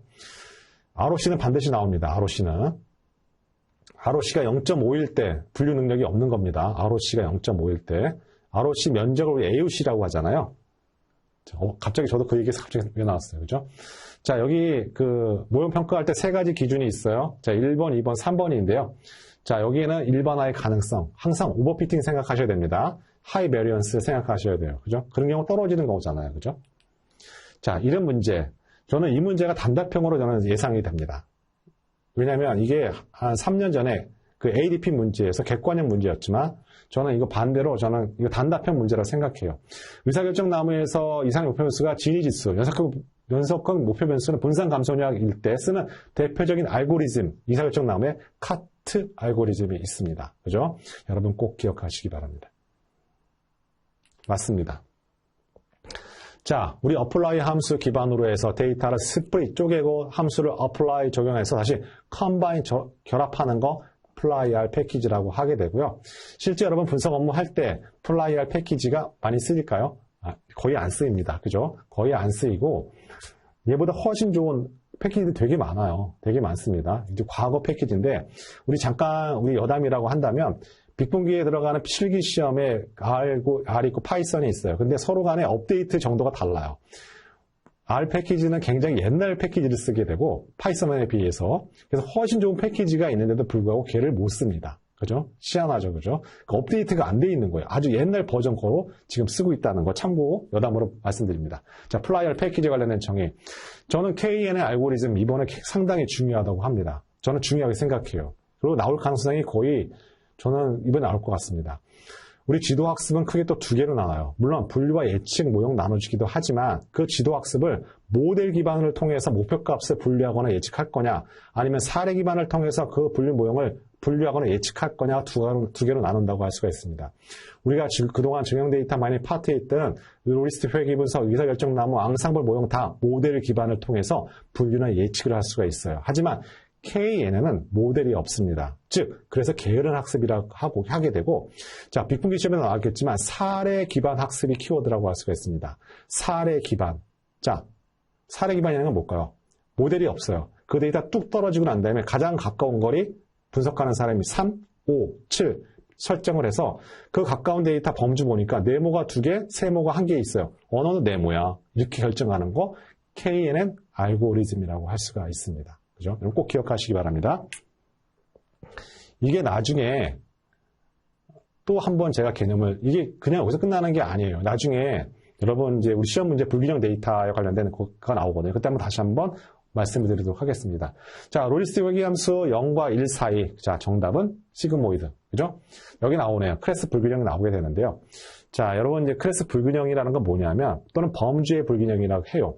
근데 우리 현실 세계에서 우리 실생활에 보다 보면 우리 머신러닝에서 분류 능력이라는 건 뭐냐? 분류 알고리즘은 뭐냐면 기본적으로 어떤 두 카테고리가 있으면 거의 비율이 50대 50이라는 걸 가정하고선 만든 모형이라고 할 수가 있습니다. 그래서 그거에 적합한 모형, 바로 accuracy 또는 error rate라고 할 수가 있습니다. 하지만 실생활에는 그와 같은 범주가 항상 50대 50이 아니죠. 훨 많죠. 특정 질병에 걸릴 확률, 극단적으로는 99.9대 0.1도 나올 수가 있을 겁니다. 하지만 이런 데이터 그대로 만약에 분류 모형을 만들게 되면 우리 모든 거 다 정상이야. 그래도 확률이 99점 정확도를 보러 갖고 있을 것입니다. 그죠? 이런 경우 데이터 쓰게 되면 오버피팅 발생할 수가 있습니다. 여러분 꼭 기억하시기 바랍니다. 불균형 데이터를 그대로 분류 모형을 하게 되면 오버피팅 생깁니다. 그래서 우리는 이거를 보완을 하려고 하는 방법이 생기는데요. 자, 그게 바로 뭐 업샘플링, 다운샘플링이라는 방법이 있어요. 그게 뭐냐면 클래스, 다중 클래스를 생각하는 비율을 소스 클래스에 맞춰서 다 삭제해버립니다. 정보 손실이 발생하죠. 그런 방법도 있고 다시 소스 클래스를 다수 클래스만큼 복제 생산해서 만드는 방법이 있습니다. 그때 복제 생산할 때 바로 KNN 알고리즘이 들어갑니다. KNN은 뭐예요? 특정 복제를 해야 되는데 내 마음대로 복제하게 되면 또 오버피팅 생기잖아요. 그죠? 그런 거 방지하기 위해서 KNN 알고리즘이 거기 또 들어갑니다. 우리 시험 문제는 아니지만 자, 이 문제도 제가 보기에는 강력한 예상 문제 하나라고 할 수가 있습니다. 자, 우리 F1 스코어는 당연히 여러분 알고 있는 거 중요하다고 할 수가 있고 F 베타 지표도 있죠. 그런데 이게 2가 가질 때 또는 0.5가 가질 때 다시 한번 강조드립니다. 그죠? 저는 이 문제 단답형 예상해 본다고 얘기했습니다. 자, 가운데 블랭크 만들어서 자, 정답은 4번이지만 그 안에 숫자 집어넣는 거 자, 제가 출제위원처럼 생각하다 보면 그런 생각까지도 하게 됩니다. 자, 2라는 거 기억하시고요. 0.5라는 것도 꼭 기억 나올 가능성도 많다는 거 다시 한번 확인해 주시기 바랍니다. 자, 여기 나와 있는 밀도 기반 군집. 자, 임의의 모양의 군집 분석이라고 해요. 임의의 모양 군집. 자, 동그란 타원이 아니라 간선도 아니라 임의의 모양, 정말 시한한 모양도 만들어줄 수 있는 대표적인 군집 분석, 밀도 기반 군집이라고 하게 되고 그때 알고리즘 DBSKN이라고 할 수가 있습니다. 단지 2개의 모습만 갖고 있으면 분석 가능한 알고리즘이라고 할 수가 있습니다. 자, 여기 실루엣 개수가 나오네요. 실루엣 개수. 왜? 실루엣 개수가 왜 중요할까요? 자, 대표적인 비지도 학습의 모형의 타당성 지표라고 할 수가 있습니다. 군집 분석은 기본적으로 군집 간에는 이질적이어야 되고 군집 내는 동질적이라는 기본 컨셉을 갖고 있어요. 그 바탕을 통해서 만들어진 개념, 바로 실루엣 개수라고 할 수가 있습니다. 자, 우리 그 이론서에는 실루엣만 적혀져 있죠. 자, 정확한 정답은 실루엣 개수라고 쓰셔야 됩니다. 실루엣 개수. 다시 한번 강조 드릴게요. 자, 좀 이따가 엘보 메서드도 설명드릴 겁니다. 던 인덱스도, 던 지수도 같은 범위예요. 자, 쏨입니다. 지도학습 아니죠. 자, 이 문제 바로 빅분기 문제라고 할 수가 있습니다. 자, 거의 동시에 나왔습니다. 시기가 거의 비슷했다고 말씀드릴 수가 있고, 자, 우리는 기본적으로 데이터 전처리에 해당되는 파트라고 할 수가 있습니다. 데이터 전처리 상당히 중요하죠. 자, 여기 나와 있는 거, 정답은 민, 맥스, 정규화라고 할 수가 있는데요. 이걸 데이터 스케일링이라고 합니다. 스케일링. 우리 치과에만 쓰는 용어가 아니고요. 특정 데이터 값을 0과 1 사이의 범위로 한정 주어지는 거 바로 데이터 스케일링이라고 할 수가 있습니다. 중요한 건 저는 약간 생각을 좀 바꿨는데요. 여러분 이론서 보시면 데이터 이 민, 맥스 구하는 방법이 있습니다. 수식이 있습니다. 저 같으면 제가 출제위원이면 데이터를 3개 보여주고 민맥스 값을 구하라는 문제, 단답형, 객관형 예상해 봅니다. 실제 데이터 그 민맥스 하게 되면 원 데이터가 밑에가 싹 바뀌어요. 근데 구하는 공식이 간단하거든요. x 제곱에 관련된 건 나오기 힘들어요. 왜냐면 어떤 수에 빼서 제곱을 한다는 거 시간이 많이 걸리거든요. 그래서 진입값 같은 것도 간단하게 나오는 겁니다. 그죠? 복잡한 거 수식으로 나오라는 건 못 구해요. 그래서 우리 이산형 확률 변수 기대값 구할 때도 연속격 확률 변수 기대값 그래서 안 나오는 겁니다. 왜? 계산식이 좀 복잡해지거든요. 그래서 이산형 기대값만 나오는 거예요. 그죠? 자, 이것도 마찬가지입니다. 여러분 꼭 기억하시기 바랍니다. 자, 우리 문제 값 주어주고 말 그대로 민맥스 값을 구하라. 분명히 나올 가능성이 상당히 높습니다. 자, 여기 아리만 모형 가운데 PDQ에서 가운데 의미하는 건 차분의 횟수를 의미한다. 앞에 있는 건 AR의 차수, 맨 끝에 있는 건 MA의 차수다. 기억하시면 되겠습니다. 자, 우리 컨퓨전 매트릭스, 혼동 행렬을 이용한 특이도값. 자, 특이도나 민감도 또는 프리시전, 정확도를 물어보는 문제 나오게 되면 저는 중급이라고 하게 되고, accuracy와 error rate가 나오게 되면 난이도 하. 만약에 F1과 F베타를 물어봤다. 저는 난이도 최상이라고 생각합니다. 자, 문제 풀지 않겠습니다. 우리 문제와 똑같은. 자, G니까, 자, 이렇게 간단하게 나올 수밖에 없는 이유가 있습니다. 왜? 1에서 특정 범주의 B를 제곱을 빼주기 때문에 숫자가 커지거나 여기 나와 있는 범주 종류가 많아지게 되면 상당한 문제가 있는 문제라고 할 수가 있습니다. 그래서 많아봐야 4개라고 할 수가 있으니까. 자, 다시 한번 강조드릴게요. 중요한 건 G니 값은 뭐라고요? 불순도값입니다. 순수도 값을 측정하는 지표가 없어요. 불순도를 측정하는 지표값입니다. 자, K민지 군집 분석의 프로세스.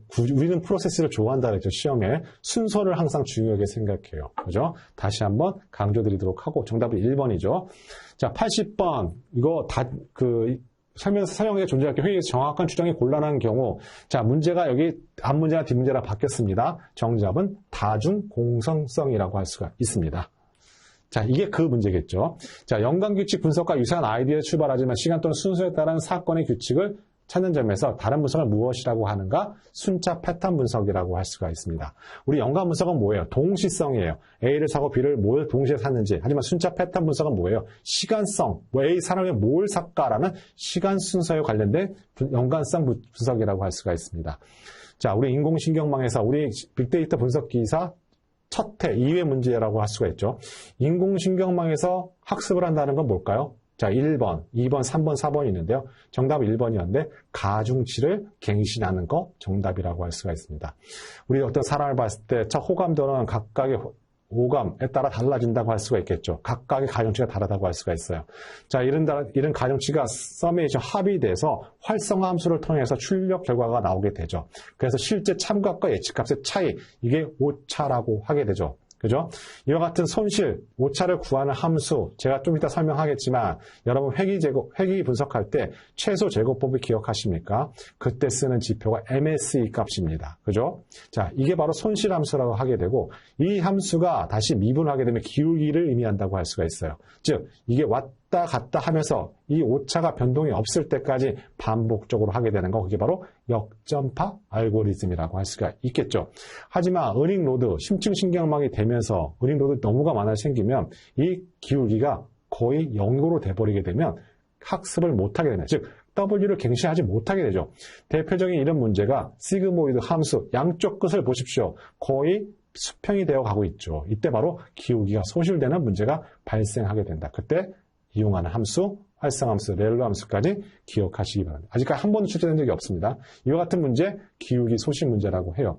자, ROC는 무조건 나온다 그랬죠. X축, Y축, 의미 바꿔놓아서 나오는 문제. 두 번째는 AUC를 물어보는 문제가 제가 보기에는 이번 차시에 나올 것 같습니다. 왜? 제가 AUC가 크면 클수록 완전 이상적인 모형이죠. 1에서 0.5 사이를 가질 수가 있습니다. 근데 0.5라는 건 평균값이 아니에요. 가장 분류 능력이 없는 거예요. 형편없는 최하값입니다. 분류 능력이 없다는 걸 의미해요. 근데 평균값이다라고 얘기하게 되면 오답 보기 100% 골라주시면 되겠습니다. 그죠? 그래서 그 ROC는 상당히 중요합니다. 거의 모형평가, 혼동 행렬만큼 중요한 거 ROC라고 할 수가 있습니다. 이게 왜 중요하냐면요. 여러분 우리와 유사한 관련된 시험 중에서 저 빅데이터 분석기 잠깐만 얘기하는데요. 우리 거기서 작업형 실기 맨 마지막 문제가 ROC로 끝나는 겁니다. 미리 오픈되어 있는 거예요. 이렇게 값을 구하라라고. 그만큼 중요한 부분입니다. 자, 이사결정 나무 진입값이 가면 갈수록 뭐가 증가한다? 동질적이고 이질적이고 순수도가 증가한다. 떨어진다? 잘못된 오답 표기. 자, 가지치기, 정주규칙 다시 한번 우리 정의 서로 혼동 헷갈리는 거 다시 한번 정리하는 거 중요하다고 할 수가 있습니다. 자, 목표 연수가 연속형이냐 이산형에 따라서 우리는 각각의 불순도 측정하는 지표가 달라진다. 여기 해당되는 거 목표 변수는 4번이라고 하게 되고, 자, 정상 시계열에 적절하지 않은 거, 평균이 일정하지 않은 경우에 해당된다고 할 수가 있습니다. 여기 일정한 경우에 있죠. 우리 시계열 문제는 약간 말바꾸기 문제가 계속 출제되고 있다. 자, 여러분 현혹시키는 거 헷갈리시면 안 됩니다. 이거 앞에서 문제 나왔던 문제입니다. 3번 문제라고 할 수가 있습니다. 여기 나오네요. 그죠? 이제 이 문제가 등장할 때가 됐고, 할 겁니다. 왜냐하면 우리 시험 문제에서는 비지도학습의 모형평가 지표, 타당성 지표를 물어보는 문제가 출제 빈도가 상당히 높다. 지도학습에 관련된 혼동행위를 이용한 평가 지표도 상당히 높지만, 우리는 기본적으로 덴드로그램이 있습니다. 적정한 군집수를 어떻게 설정하는지, 신뢰 개수가 있습니다. 그죠? 그 다음에 던지수라는 것이 있고, 네 번째 엘보우 기법이 있습니다. 우리 스크립플롯이랑 주성분 분석에서 스크립플롯이랑 똑같은 개념이라고 할 수가 있는데요. 여기서 y 값은 뭐냐면, 오차 제곱합이에요. SSE예요. 우리 군집 분석 K민지 할 때 어떻게 해요? 오차 제곱합이 변동이 없을 때까지 계속 반복하잖아요. 자, 그래서 엘보 포인트라는 건 뭐냐면 이렇게 가서 오차 제곱합이 갑자기 변화가 없을 때 적정상의 K 군집수를 설정한다. 이거 뭐라고 한다? 엘보 기법이라고 한다 생각하시면 되겠습니다. 자, 우리 공문산에 관련된 건데요. 공문산이라는 건 두 확률 변수가 자, 어떻게 흩어지는 방향에 관련된 표현한 값이라고 하겠죠. 그래서 공문산이 양수일 때, 음수일 때 정의하면 되고요. 중요한 건 아까도 얘기했지만 공문산 또는 상관계수 0이라는 거 두 변수의 상관계수가 선형관계가 없을 뿐이지 아무런 관계가 없다라면 100% 오답복이다. 왜? 2차 함수도 상관계수가 0이에요. 그죠? 다시 한번 강조드립니다. 자, 의사결정 분리기준 다시 한번 말씀드리면 진위값을 작게 하는 방향으로 가는 거죠. 진위값이 크다는 건 뭐예요? 불순도가 크다는 거다? 아니다. 자, 의사결정 재기적 분할을 하는데 불순도가 작게, 순수도가 증가하는 형태로 분할을 해야 된다. 이거 말씀을 드리도록 하고, 자, 이 문제 나올 것 같습니다. 자, 로지스틱 회계 분석과 선형 회계 분석의 차이점을 아는 것 중요하다. 자, 모형 추정을 할 때 쓰는 거, 일반 선형 회계 분석을 뭘 이용한다? 우리 최소 제곱법, 최소 잔승법을 이용한다. 하지만 로지스틱 회계 분석은 뭘 이용한다? 최대 우도, 점 추정법을 이용한다. 그 다음에 모형의 유의성 검정할 때 선형 회계 분석 뭐 한다? F나 T 테스트를 하지만 로지스틱 회계 분석은 카이 제곱을 이용하게 된다는 거 꼭 기억하시기 바랍니다. 자, 이 3과목 전체를 끝났다고 할 수가 있고, 우리 30회, 31회 나왔던 내용들 중에 여러분이 꼭 기억할 문제가 있습니다. 자, 제가 30회, 31회를 보고 깜짝 놀랐습니다. 기출문제를 보고서, 어떻게 이런 문제를 낼 수가 있구나라고 생각도 들기도 하고, 우리, 기본적으로 그 모형의 평가 지표, 우리 그 혼동행렬은 어떤 카테고리컬 데이터, 분류에 관련된 모형 평가 지표라고 할 수가 있어요. 그럼 연속형 데이터는 어떻게 지표를 합니까? 여기 나와 있는 회귀 모형의 평가 지표라고 할 수가 있습니다. 자, 근데 어떤 것들이 있냐? 여기 앞에 있는 것듯이 자, 평가 지표 MAE, MSE, RMSE 여러분이 처음 들어보는 것들이 등장을 할 겁니다. 또 결정계수도 해당되는 연속형 데이터의 모형평가 지표라고 할 수가 있습니다. 자, 결정계수 R스퀘어가 크다는 건 그만큼 독립변수 설명할 수, 종속변수 설명할 수 있는 설명력이 높다라고 할 수가 있겠죠. 자, 그래서 우리는 회귀 모형의 평가 지표 중에서 이것 중에 단 한 게 아니라 손으로 계산할 수 있는 문제가 몇 가지가 있습니다. 그래서 손으로 계산하는 문제를 우리는 좀 몇 가지 확인할 필요가 있어요. 자, 첫 번째 통계학 개론책 파트가 나오는데요. 평균 절대 오차가 있습니다. 우리 MA라고 하게 됩니다. 그래서 여기 보시면 이게 YI가 실제 값이고요. Y 햇이 예측 값입니다. 이걸 우리 오차라고 하게 되죠. 그죠? 그래서 제가 알기 쉽게 사례를 들어서 이렇게 우리 MA 값을 구하는 방법을 설명드린다고 할 수가 있습니다. 나머지는 제곱의 값이 들어가 있기 때문에 여러분 문제화시켜서 내기가 상당히 힘들다고 할 수가 있고, 자, 빅뱅딩 문제에서는 어떻게 나왔냐면 수식을 물어보는 문제가 여러 가지 다 종류가 물어봤지만 우리는 거기까지는 아마 출제가 안 될 거라고 생각이 들고, 일단은 평균 절대 오차, 말 그대로 회귀 모형의 평가 지표 중에 하나입니다. 다음 중요한 것은 평균 제곱 오차인데요. 이게 시험 문제 등장하는 것이 아니라 어떻게 보면 8장 정형 데이터 마이닝의 가장 큰 개념적인 뿌리를 갖고 있다고 할 수가 있습니다. 자, 첫 번째, 이게 MSE라는 것은 우리 최소 제곱 구하는 공식이에요. 그죠? 우리 이상한 거 아닙니다. 자, 이게 최소 제곱법을 만드는 공식입니다. 근데 얘를 기대값을 하게 되면 어떻게 표현하게 되냐면 토탈 에러로 표시할 수가 있습니다. 이게 에러거든요. MSE가 결국에는. 근데 어떻게 표현하게 되냐? 얘의 기대값은 여기 나와 있는 바이어스와 베리언스, 그 다음에 노이즈로 우리는 기대값을 풀어 쓴다고 할 수가 있습니다. 그죠? 결국에는 MSE 기대값을 통해서 우리는 모형의 바이어스와 베리언스를 꼭 다뤄줄 수밖에 없다는 생각을 하게 되죠.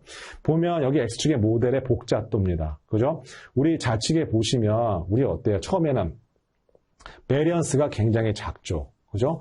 근데 여기에 바이어스는 굉장히 크죠. 우리 이쪽의 단계를 언더피팅의 단계라고 얘기하고 이쪽의 단계를 오버피팅의 단계라고 얘기합니다. 굉장히 이쪽의 모델이 복잡해졌을 때는 작은 데이터가 특정 알고리즘에 굉장히 민감하게 반응을 하게 되는 거 바로 베리언스라고 할 수가 있습니다. 그죠? 참값과 예측값 처음에는 크게 되죠. 가면 갈수록 바이어스는 작아지게 됩니다. 최적화하게 되죠. 그러면 우리 이쪽에 있는 모델 굉장히 문제가 많이 발생하는 모델이라고 할 수가 있어요. 일반화의 가능성도 떨어지게 되고 오버피팅 되어 있는 상태라고 하게 되죠. 그러면 우리 밸리데이션 데이터로 가지고 어떻게 최적의 파라미터 값을 설정을 해야 됩니다. 바로 여기에 나오는 점선의 모형이 바로 우리가 원했던 분류 모형, 예측 모형이라고 하게 되고 이쪽에 있는 복잡한 모형, 우리 정규화 선형 회계 개념으로 따지면 자, 회계에서 페널티를 줘서 이쪽으로 끌고 가는 겁니다. 가운데 점으로. 그죠? 여기서 분류나 예측 모형을 만들어내는 거예요. 그죠? 이게 전체적인 우리의 개념이고 우리 아까 인공신경망 할 때도 그때 나오는 비용 함수 바로 여기 나와 있는 MSE 값을 가지고 이용하는 지표라는 거 여러분 꼭 기억하시고요. 자, 이게 바로 바이어스와 베리언스에 관련된 전체적인 8장에 깔려져 있는 기본 개념이라는 거, 굉장히 중요한 포인트라는 거 다시 한번 강조드리도록 하겠습니다. 그래서 관련된 여기 바이어스와 베리언스의 내용들을 쭉 하게 되고요. 결론적으로 제가 맨 끝에 정규화 선형 회계가 왜 중요하냐면 자, 이와 같은 문제점이 있기 때문에 맨 마지막에 하이 베리언스 때 최종적으로 정규화 선형 회계 개념을 이용해서 우리는 분석을 한다는 것이 최종 결론이라고 할 수가 있습니다. 그래서 정규화 선형 회계가 중요하게 다뤄지는 거예요. 실제 많이 이용됩니다. 자, 이 시험 문제가 우리 31회에 자, 값 계산하는 문제로 등장했다 할 수가 있습니다. 그죠? 그래서 여러분이 MAP 값 반드시 기억하시고요. 자, 이거에 관련돼서 우리 실제 값, 예측 값을 주어준 다음에 이 값을 구하라는 문제가 우리 문제 31회의 문제에 등장했어요. 그러면 이거 어떻게 예상을 할까요? 이거 예상을 못하겠죠. 그래서 이걸 받아봤던 수험생들은 정말 황당했을 겁니다. 일단은 MAP라는 거를 또 모를 뿐더러, 그죠? 하지만 우리는 회계 분석 모형이라는 연관된 키워드를 가지고 이런 문제를 만들어냈다고 할 수가 있습니다. 언제요? 31회 문제 때요. 그러니까 많이 좀 힘들었겠죠. 그죠? 이와 같은 문제들이 등장을 하게 되는 것입니다. 자, 이거 그대로 수식 실제값 예측값 집어넣어서 하게 되면 수식은 간단해요. 하지만 이 개념을 모르면 이거 어떻게 풉니까, 이거. 그죠? 못 풀죠. 그죠? 이게 회계 모형의 평가하는 지표라고 할 수가 있습니다. 자, 두 번째, 제가 이번 차시에 예상하는 문제 중에 하나가 저는 비지도 학습에 대한 모형 평가 부분에서 굉장히 포인트를 두고 싶습니다. 첫 번째, 자카드 개수입니다. 그죠? 말 그대로 합집합을 분모로 하고 교집합을 절대값을 분자로 하게 되는 건데요. 자, 이거 단순하게 이렇게 외우면 이거 어디다 쓸까라는 퀘스천 마크가 항상 붙게 돼요. 그러면 이렇게 생각하시면 됩니다. 자, 이거 가지고 연관규칙 학습을 할 수가 있어요. 자, 보시면 여기 예를 볼게요. 맥주가 50개, 기저귀가 20개 팔려고 두 작품이 함께 구매한 것이 20개라고 하게 되면 자, 분모 분자하게 되면 0.29가 나오게 됩니다. 반올림 하게 되면. 그러면 이와 같은 연관성 규칙을 다 나열하게 되면 누가 연관이 높은지를 우리는 간접적으로 상대적인 평가가 가능한 것이 바로 자카드 지수 또는 자카드 개수라고 하게 되죠. 따라서 이런 문제 얼마든지 나올 수가 있는 점이 있다는 거 다시 한번 강조드립니다. 자, 다음은 내부 평가가 있어요. 우리 던 지수라고 하게 되는데요. 던 지수는 군집 내의 거리 또는 군집 간의 거리를 이용하게 되죠. 분모가 군집 간의 거리예요. 따라서 크면 클수록 기본적으로 군집 분석이라는 것은 군집 간의 군집 간, 이게 이질적이면 좋은 거죠. 또는 군집 내는 동질적이면 좋은 거예요. 그죠? 그러니까 던 지수라는 것은 그거의 비율, 즉 분모가 군집 내의 거리니까 크면 클수록 좋은 모델이다. 말씀드리고 이게 바로 엘보 메서드 팔꿈치 K-민즈를 이용한 거예요. 여기 Y 값이 뭐예요? 오차 제곱 팝 SSE라고 할 수가 있고 이 K가 K예요. 그죠? 그래서 바로 이 지점 엘보 포인트에서 우리는 K의 군집수를 설정한다고 할 수가 있습니다. 왜? 우리 K-민즈는 K는 누가 정해야 돼요? 분석하는 사람이 정해야 돼요. 그러니까 상당히 고민이 생기는 거예요. 어떤 근거를 인해서 그걸 K를 정해야 되는데 그게 없는 상태에서 근거 없이 K를 하게 되면 굉장히 결과가 바뀌는 것이 바로 K-민즈 군집 분석이라고 할 수가 있습니다. 자, 마지막 신뢰 개수라는 거 우리 교재에도 있지만 그죠? 자, 클러스터 최적화되었을 때 다음과 같은 수식 여러분 알고 있는 거 중요하고요. 그런데 이게 다 이 BI, AI가 뭐예요? 여기 나와 있지만 다 평균 값이에요. AI는 군집 내에 각 관측지 평균값이고 BI는 군집 간의 평균값이에요. 그래서 이건 AI, BI를 딱딱 문제에서 주어지게 되면 이 공식대로 해서 문제 푸는 건 나올 경우일 수가 있어요. 하지만 관측치를 주고 구할 수는 없어요. 왜냐하면 평균을 구해야 하기 때문에 나오기 힘들다. 하지만 AY와 BI를 주어지게 되고 문제화 시켰을 때는 나올 가능성이 높은 문제다라고 할 수가 있습니다. 그죠? 이 점 꼭 기억하시기 바라고요. 물론 실루엣 개수도 나올 수가 있어요. 그죠? 정의로. 다음은 알고리즘에 우리 부스팅 알고리즘에 관련된 건데요. 제가 시퀀셜 순차적이다, 연속적이다. 그 개념이 어떤 개념이냐면 기본 바탕에서 일단은 오분류된 특정 법인류 분주가 다는 거에 가중치를 둬서 샘플링을 계속 하게 됩니다. 그죠? 그럼 가면 갈수록 어떻게 되나요? 자, 이게 바로 여기 나와 있는 배깅의 차이점이에요. 자, 부스팅이라는 건 서로 다 연결이 되어 있어. 시퀀스, 연속적인 거죠. 하지만 배깅은 뭐예요? 각각의 평균을, 패럴이라는 단어가 들어가는 거예요. 그럼 최종적으로 어떤 모델이 만들어지게 되느냐? 각각 범주별로 굉장히 정교한 경계가 만들어지게 됩니다. 자, 이와 같은 것들이 바로 부스팅 알고리즘의 정의라고 생각하시면 돼요. 자, 그 다음에 우리 이와 같은 것들은, 이와 같은 가중치를 줘서, 자, 시퀀설이라는 거 단어 나와 있죠. 자, 가중치를 줘서 하는 방법이 된다면, 자, 그 다음에 뭐라면, 경사하강법을 위한 부스팅 알고리즘이 있습니다. 근데 우리 시험 문제에서는 XG 부스트와 라이트 부스트를 항상 물어봐요. 근데 맨 마지막에 나온 게, 자, 라이트 부스트, 물론 하나 더 있습니다. 근데 우리 시험 문제는 괜히 뜬금없이 XG 부스트와 라이트 부스트에 관련된 내용을 물어보고, 잘못 오답 보기를 고르는 문제를 낸다고 할 수가 있습니다. 간단하게 결론적으로 말씀드리면, 자, XD 부스트는 이렇게 수평적 분할을 하게 됩니다. 근데 라이트 부스트는 이렇게 수직적 분할을 하게 돼요. 자, 이렇게 하는 이유는 과적합 때문에 하게 되는데요. 일단 특징만 구분하시면 되겠습니다. 그죠? 그게 포인트라고 하게 되고, 그런데 우리 시험에서는 아까 정규화 설명했던 것처럼 기본 개념은 없는 상태에서 이거와 특징적인 문제를 내는 문제들이 등장하게 되니까 이거 문제를 푸는 사람의 입장에서 정말 생뚱맞은 거예요. 왜냐하면 이론적인 배경 없이 결론만 딱 잡아서 문제를 내니까. 그래서 이런 문제가 나오게 되면 어떻습니까? 수험생들이 문제단만 외우고 갈 거예요. 그죠? 하지만 이런 문제 특징적으로 우리 알고 가는 거 중요하다고 할 수가 있고, 자, 여기까지 문제를 확인해 드리도록 하겠습니다. 또 한 가지, 여기에 기본적으로 두 가지 개념이 더 있었는데요. 아마 중간에 오늘 하면서 다 첨부를 못했던 것 같아요. 하지만 여러분 다운로드 받을 수 있도록 자, 준비를 하도록 하겠습니다. 자, 긴 시간 동안 여러분 고생하셨고요. 제가 15번 정답은 한번 확인해 보도록 하겠습니다. 74번이 어떤 건지 모르겠는데요. 74번 볼까요? 74번이 뭐였죠?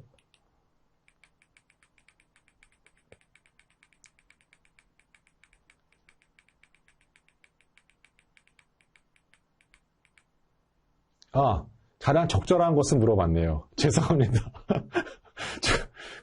적정하지 않은 것을 물어봤습니다. 정답 4번입니다. 죄송합니다. 예, 죄송합니다. 너무 빨리 하다 보니까 제가 정신이 없네요. 예. 자, 이해하시고요. 자, 오늘 정말 저 나름대로는 여러분과 같이 소통할 수 있는 자리가 돼서 너무 고맙다고 생각이 들고요. 여러분이 궁금증 조금이라도 제가 해결할 수 있는 부분이 있었나? 한편으로는 좀 돌이켜보게 됩니다. 하지만 이와 같은 라이브 강의 한편으로서는 굉장히 장점도 많고 저 어떻게 시간이 지나가는지 모르겠어요. 그냥 저 혼자 열심히 여러분이 있다는 가상하에서 했다고 생각이 들고요. 자, 여러분 최선을 다해서 여러분 다 하시는 게 굉장히 중요하고요. 이번 시험 난이도 저 중 정도 생각합니다. 왜냐하면 30회, 31회 때가 최강의 난이도였다고 생각이 들고 3과목 굉장히 어렵게 나왔어요. 근데 하지만 1, 2과목을 일단 기본 베이스를 깔아주고 거기서 각각의 7문항을 일단 적중하게 됩니다. 기본 바탕이 항상 그래요. 기업 강의할 때도 항상 그렇게 말씀을 드렸고요. 그래서 3과목에서 제가 고정으로 나온다는 거 말씀드린 게 있어요. 그건 확보해 가면 아마 여러분 100% 다 합격을 하실 거라고 생각이 들고 여러분이 이번 토요일 날 자, 정말 다 모든 분 합격하셨으면 좋겠습니다. 그리고 최선을 다해서 저희들은 여러분이 시험 본 거 가다반을 될 수 있으면 여러분들한테는 자, 공개를 해드리도록 하겠습니다. 자, 여러분 최선을 다하시길 바라고요. 오늘 하루 참 고생 많이 하셨습니다. 자, 우리 다음에 뵐 때는 다른 라이센스 시험의 강의를 통해서 여러분은 뵙도록 하겠습니다. 자, 여러분 수고하셨습니다.